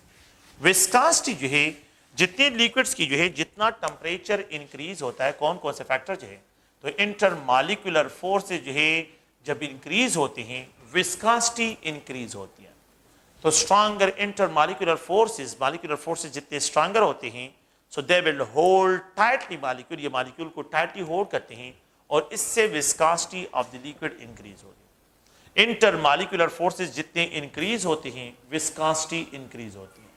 तो इंटरमॉलिक्यूलर फोर्सेज इंक्रीज करने से विस्कोसिटी इंक्रीज होती है। Stronger intermolecular forces have more viscosity, जहां पे इंटरमॉलिक्यूलर फोर्स ज्यादा होंगे। एक्सटेंसिव हाइड्रोजन बॉन्डिंग जिन मॉलिक्यूल में होती है, तो लेट सपोज अगर हनी को आप लोग देखें, फिर ग्लिसरीन को देखें और फिर वाटर को देखें, तो extensive hydrogen bonding is observe in case of honey, तो वो मोर विस्कस होता है। तो यहाँ पे जो है इंटरमॉलिक्यूलर फोर्स जितनी ज्यादा होती है विस्कोसिटी इंक्रीज होती है। टेम्परेचर जितना इंक्रीज होता है विस्कोसिटी जो है इतनी डिक्रीज होती है। तो टेम्परेचर इंक्रीज करने से इंटरमॉलिक्यूलर फोर्सेस कम होगी, तो विस्कोसिटी जो है डिक्रीज की तरफ चली जाएगी। तो water is more viscous at low temperature, water is least viscous at high temperature, honey is more viscous at low temperature, honey is least viscous at high temperature। तो टेम्परेचर और viscosity का क्या है, इनवर्स रिलेशन है। The third point अगर आप लोग देखें तो डेंसिटी है, तो जितनी डेंसिटी ज्यादा होती है विस्कोसिटी ऑफ द लिक्विड जो है ये डिक्रीज होती है। सॉरी, जितनी डेंसिटी ज्यादा होती है विस्कोसिटी ऑफ द लिक्विड ज्यादा होती है। Liquid having more density have more viscosity, जितनी लिक्विड की डेंसिटी ज्यादा होती है विस्कोसिटी। द फोर्थ पॉइंट ये है कि द टाइम ऑफ फ्लो, एक लिक्विड जो है वो ज्यादा टाइम लेता है फ्लो में, तो जो लिक्विड ज्यादा टाइम लेते हैं फ्लो में उनकी विस्कोसिटी ज्यादा, जो लिक्विड जो है कम टाइम लेते हैं फ्लो में उनकी विस्कोसिटी कम होती है। तो टाइम ऑफ फ्लो के साथ विस्कोसिटी का डायरेक्ट है, डेंसिटी के साथ जो है डायरेक्ट है, टेम्परेचर के साथ इनवर्स है और इंटरमॉलिक्यूलर फोर्सेस के साथ क्या है, डायरेक्ट रिलेशनशिप है। तो जितना टेम्परेचर इंक्रीज होता है विस्कोसिटी ऑफ द लिक्विड जो है वो आप लोगों के पास डिक्रीज होती है। तो हनी जो है आप लोगों ने प्लीज ये सारे फैक्टर याद रखने हैं। How we have to determine viscosity, viscosity को जो है किस तरह डिटरमिन करते हैं, how we have to describe the viscosity, viscosity को जो है हम किस तरह डिस्क्राइब करते हैं, तो किस तरह जो है डिटरमिन करते हैं, मेजर करते हैं। सो यहाँ पे जो है एक मीटर जिसको वेस्कोमीटर कहते हैं, वेस्कोमीटर, तो ये एक वेस्कोमीटर है और इस वेस्कोमीटर के जरिए जो है एक डिवाइस है जिसके जरिए हम क्या करते हैं, विस्कोसिटी ऑफ द लिक्विड को डिटरमिन करते हैं। Viscosity of the liquid is determined by a device called viscometer, called viscometer, उसको हम क्या कहते हैं, विस्कोमीटर कहते हैं। तो a device that is used to find viscosity of liquid is known as viscometer, इसको विस्कोमीटर कहते हैं। यहाँ पे दो क्रॉस है, यहाँ पे x है और दूसरा y है। जिस लिक्विड की विस्कोसिटी फाइंड आउट करनी है उसको यहाँ पे ट्रांसफर कर लेते हैं और उसको सक कर लेते हैं, यहाँ तक फिल कर लेते हैं, उसको यहाँ से यहाँ तक फिल कर लेते हैं। जब फिल कर लेते हैं तो अगर आप लोग से कि यहाँ तक उसको फिल कर लेते हैं और फिर क्या करते हैं, बात जो है अगर आप लोग देखिए इन यहाँ पे इन दोनों मार्क के दरमियान जो है इनको फ्लो करते हैं और इसका time of flow find out करते हैं, कितना टाइम है। So the viscosity of liquid is directly proportional to the density of liquid. The viscosity of, तो ये टाइम मैंने जो है कितना टाइम लेता है ये फ्लो में यहाँ से यहाँ तक कितना टाइम लेते हैं वो फाइंड आउट करना है। And viscosity of the liquid is directly proportional to the time of flow of liquid. We can write it as viscosity of liquid is equal to K into dl into TL. फिर मैं इसको wash कर लेता हूँ and it is filled with water, water को यहाँ पे लेके आते हैं और फिर इसको फ्लो करते हैं। The viscosity of water will be direct proportional to dW into TW. Viscosity of water will be equal to K dW into TW. तो हम क्या करते हैं, इनका रिलेटिव निकालते हैं। तो viscosity of liquid divided by viscosity of water is equal to, यहाँ पे जो है density of liquid into TL divided by dW into TW. Now this equation is a equation है for the relative viscosity of liquid. Relative viscosity of liquid को find out करने के लिए ये इक्वेशन यूज करते हैं, relative viscosity of liquid. Now this equation को आप लोगों ने याद रखना है और यहाँ पे relative viscosity of the liquid जो है the viscosity of liquid with the viscosity of water जो है dl TL divide by dW divide into TW। तो इस टेक्निक के जरिए हम विस्कोसिटी को जो है डिटरमिन करते हैं और आप लोग प्लीज इसको जो है ऑस्वाल्ड विस्कोमीटर कहते हैं, ऑस्वाल्ड विस्कोमीटर, ऑस्वाल्ड विस्कोमीटर जो है इसको कहते हैं। तो इसके जरिए जो है हम तो ये इक्वेशन आप लोगों ने याद रखना है कि this equation is use for the relative viscosity of the liquid, एक रिलेटिव टर्म यहाँ पे यूज करते हैं। इसके बाद एक अनदर टॉपिक है, द लास्ट टॉपिक इस चैप्टर का है, that is liquid crystals. Liquid crystals क्या होते हैं? लिक्विड क्रिस्टल जो है एक another state of the matter है, और यहाँ पे जो है हम जो है अनदर डिफिनीशन की तरफ आते हैं सॉलिड्स के लिए, कि सॉलिड्स आर दो सब्सटेंसेस, सॉलिड्स आर दो सब्सटेंसेस, वो सॉलिड्स वो सब्सटेंसेस होते हैं हैविंग जो है, अगर आप लोग देखें तो मैं यहाँ पे इस तरह डिफाइन करता हूँ कि हैविंग पोजिशनल आर्डर, जिनका पोजिशनल आर्डर होता है, हैविंग पोजिशनल आर्डर, जिनका पोजिशनल आर्डर होता है। ठीक है, सॉलिड सब्सटेंसेस में पार्टिकल में जो है एक फिक्स पोजिशनल आर्डर होता है, फिक्स पोजिशनल आर्डर है, having a positional order. In having जो है ओरिएंटेशनल आर्डर, और जिनका क्या होता है ओरिएंटेशनल आर्डर भी होता है। तो जो एक्सिस एंगल एक दूसरे के साथ बनाते हैं ये उनको ओरिएंटेशनल आर्डर कहलाता है। इस स्टेट ऑफ द मैटर को क्रिस्टलाइन सॉलिड्स कहते हैं, क्रिस्टलाइन सॉलिड्स इनको कहते हैं, क्रिस्टलाइन सॉलिड्स। क्रिस्टलाइन सॉलिड वो स्टेट ऑफ द मैटर है having fix positional order and having जो है fix orientational order. If a state of matter having no positional order, जिनका पोजिशनल आर्डर ना हो, पार्टिकल रैंडमली अरेंज हो, randomly क्या हो, रैंडमली अरेंज हो, स्टेट ऑफ द मैटर जिसमें पार्टिकल रैंडमली अरेंज होते हैं, तो have state of matter having no positional order, जिसमें पोजिशनल आर्डर नहीं होता है, and having no orientational order हो, और ना उसमें ओरिएंटेशनल आर्डर होता है, that state of the matter is known as liquid state, उसको लिक्विड स्टेट कहते हैं। That state of the matter is known as liquid state. तो एक यहाँ पे सॉलिड स्टेट है, एक यहाँ पे जो है ये लिक्विड, एक अनदर ट्रांजिशन स्टेट सॉलिड और लिक्विड के दरमियान आ जाता है, and that is called liquid crystals. तो यहाँ पे जो है बास state of the matter liquid को जब आप सॉलिड को आप हीट करते हैं तो वो अपने पोजिशनल आर्डर को तो लॉस कर लेते हैं, पोजिशनल आर्डर को क्या कहते हैं, लॉस कर लेते हैं, लेकिन अपने ओरिएंटेशनल आर्डर को रिटेन रखते हैं। तो the state of the matter देखें ये एक ट्रांजिशन स्टेट है, हैविंग नो पोजिशनल आर्डर, जिसमें पोजिशनल आर्डर ना हो, बट रिटेन जो है ओरिएंटेशनल आर्डर, लेकिन रिटेन करे ओरिएंटेशनल आर्डर को, ओरिएंटेशनल आर्डर को, ओरिएंटेशनल आर्डर को क्या करे, रिटेन करे। सो नो पोजिशनल आर्डर ये किसकी प्रॉपर्टी है, ये लिक्विड की प्रॉपर्टी है। ओरिएंटेशनल आर्डर किसकी प्रॉपर्टी है, सॉलिड की है। That's why this state of the matter is known as liquid crystals. तो इसमें एक प्रॉपर्टी लिक्विड्स की है और दूसरी प्रॉपर्टी जो है वो सॉलिड्स की है, क्रिस्टलाइन सॉलिड्स की है। So this property is known as a liquid crystal. इसको जो है हम क्या कहते हैं, लिक्विड क्रिस्टल्स कहते हैं। They have no position order but they retain their orientation order. Such a state of the matter is known as liquid crystal. इनको लिक्विड क्रिस्टल्स कहते हैं। अच्छा, लिक्विड क्रिस्टल जो होते हैं 3 टाइप्स के होते हैं। एक जो है अगर आप लोग देखें तो लिक्विड क्रिस्टल्स, एक है नेमैक्टिक लिक्विड क्रिस्टल, नेमैक्टिक लिक्विड क्रिस्टल्स। अगर आप देखें एक जो है यहाँ पे जो है सेमैक्टिक लिक्विड क्रिस्टल्स हैं, सेमैक्टिक लिक्विड क्रिस्टल्स हैं, और एक जो है अगर आप लोग देखें तो यहाँ पे कोलेस्टेरिक लिक्विड क्रिस्टल्स हैं, कोलेस्टेरिक लिक्विड क्रिस्टल्स हैं, liquid crystals, liquid crystals, cholesteric liquid crystal 3 किस्म के होते हैं। नेमैक्टिक, नेमैक्टिक लिक्विड क्रिस्टल जो है जो स्पाइडर की थ्रेडिंग होती है, अगर आप लोगों ने जो है स्पाइडर का जो जाल देखा हो तो उसमें पार्टिकल वो भी प्रोटीनियस इन नेचर होते हैं और इसमें पार्टिकल इस तरह अरेंज होते हैं, दे आर लिक्विड क्रिस्टल्स, ये लिक्विड क्रिस्टल्स होते हैं। नेमैक्टिक का मतलब है स्पाइडर को एक्सप्रेशन करते हैं। तो ये लिक्विड जो जाल होता है ये लिक्विड क्रिस्टल्स होते हैं। तो इसमें पार्टिकल इस तरह अरेंज होते हैं। पार्टिकल की अरेंजमेंट अगर आप लोग देखें इस फॉर्म में हो, पार्टिकल की अरेंजमेंट क्या हो, इस फॉर्म में हो, तो इसको सेमैक्टिक लिक्विड क्रिस्टल कहते हैं। सोप, सेमैक्टिक वर्ड सोप के लिए, विस्कस लिक्विड, जब सोप जो है किसी जगह पे पड़ा और वहां पे एक विस्कस लिक्विड बनाओ तो वो विस्कस लिक्विड जो सोप का होता है वो सेमैक्टिक लिक्विड क्रिस्टल होता है। और कोलेस्ट्रॉल आप लोग जानते हैं, तो इसमें जो पार्टिकल्स होते हैं वो शीट फॉर्म बनाते हैं, शीट ऑफ द कोलेस्टेरिक के लिए। तो यहाँ पे ऑर्गेनिक कंपाउंड्स है और ये एक शीट बनता है दूसरा शीट फॉर्म में, कोलेस्टेरिक लिक्विड क्रिस्टल्स होते हैं, कोलेस्टेरिक लिक्विड क्रिस्टल्स। तो ये इसके 3 टाइप्स होते हैं। तो सॉलिड स्टेट से लिक्विड स्टेट में एक ट्रांजिशन स्टेट प्रोड्यूस होता है और उस ट्रांजिशन स्टेट को लिक्विड क्रिस्टल्स कहते हैं। ये लिक्विड क्रिस्टल्स है, they have property just they liquid की तरह तो ये फ्लो करते हैं। लिक्विड क्रिस्टल आर आइसोट्रोपिक होते हैं, लेकिन इनकी जो ऑप्टिकल प्रॉपर्टी होती है ये एनाइसोट्रोपिक होती है। Optical property of the liquid crystal anisotropic होती है। लिक्विड क्रिस्टल अगर आप लोग देखें so they are used for the detection of cancer, detection of cancer।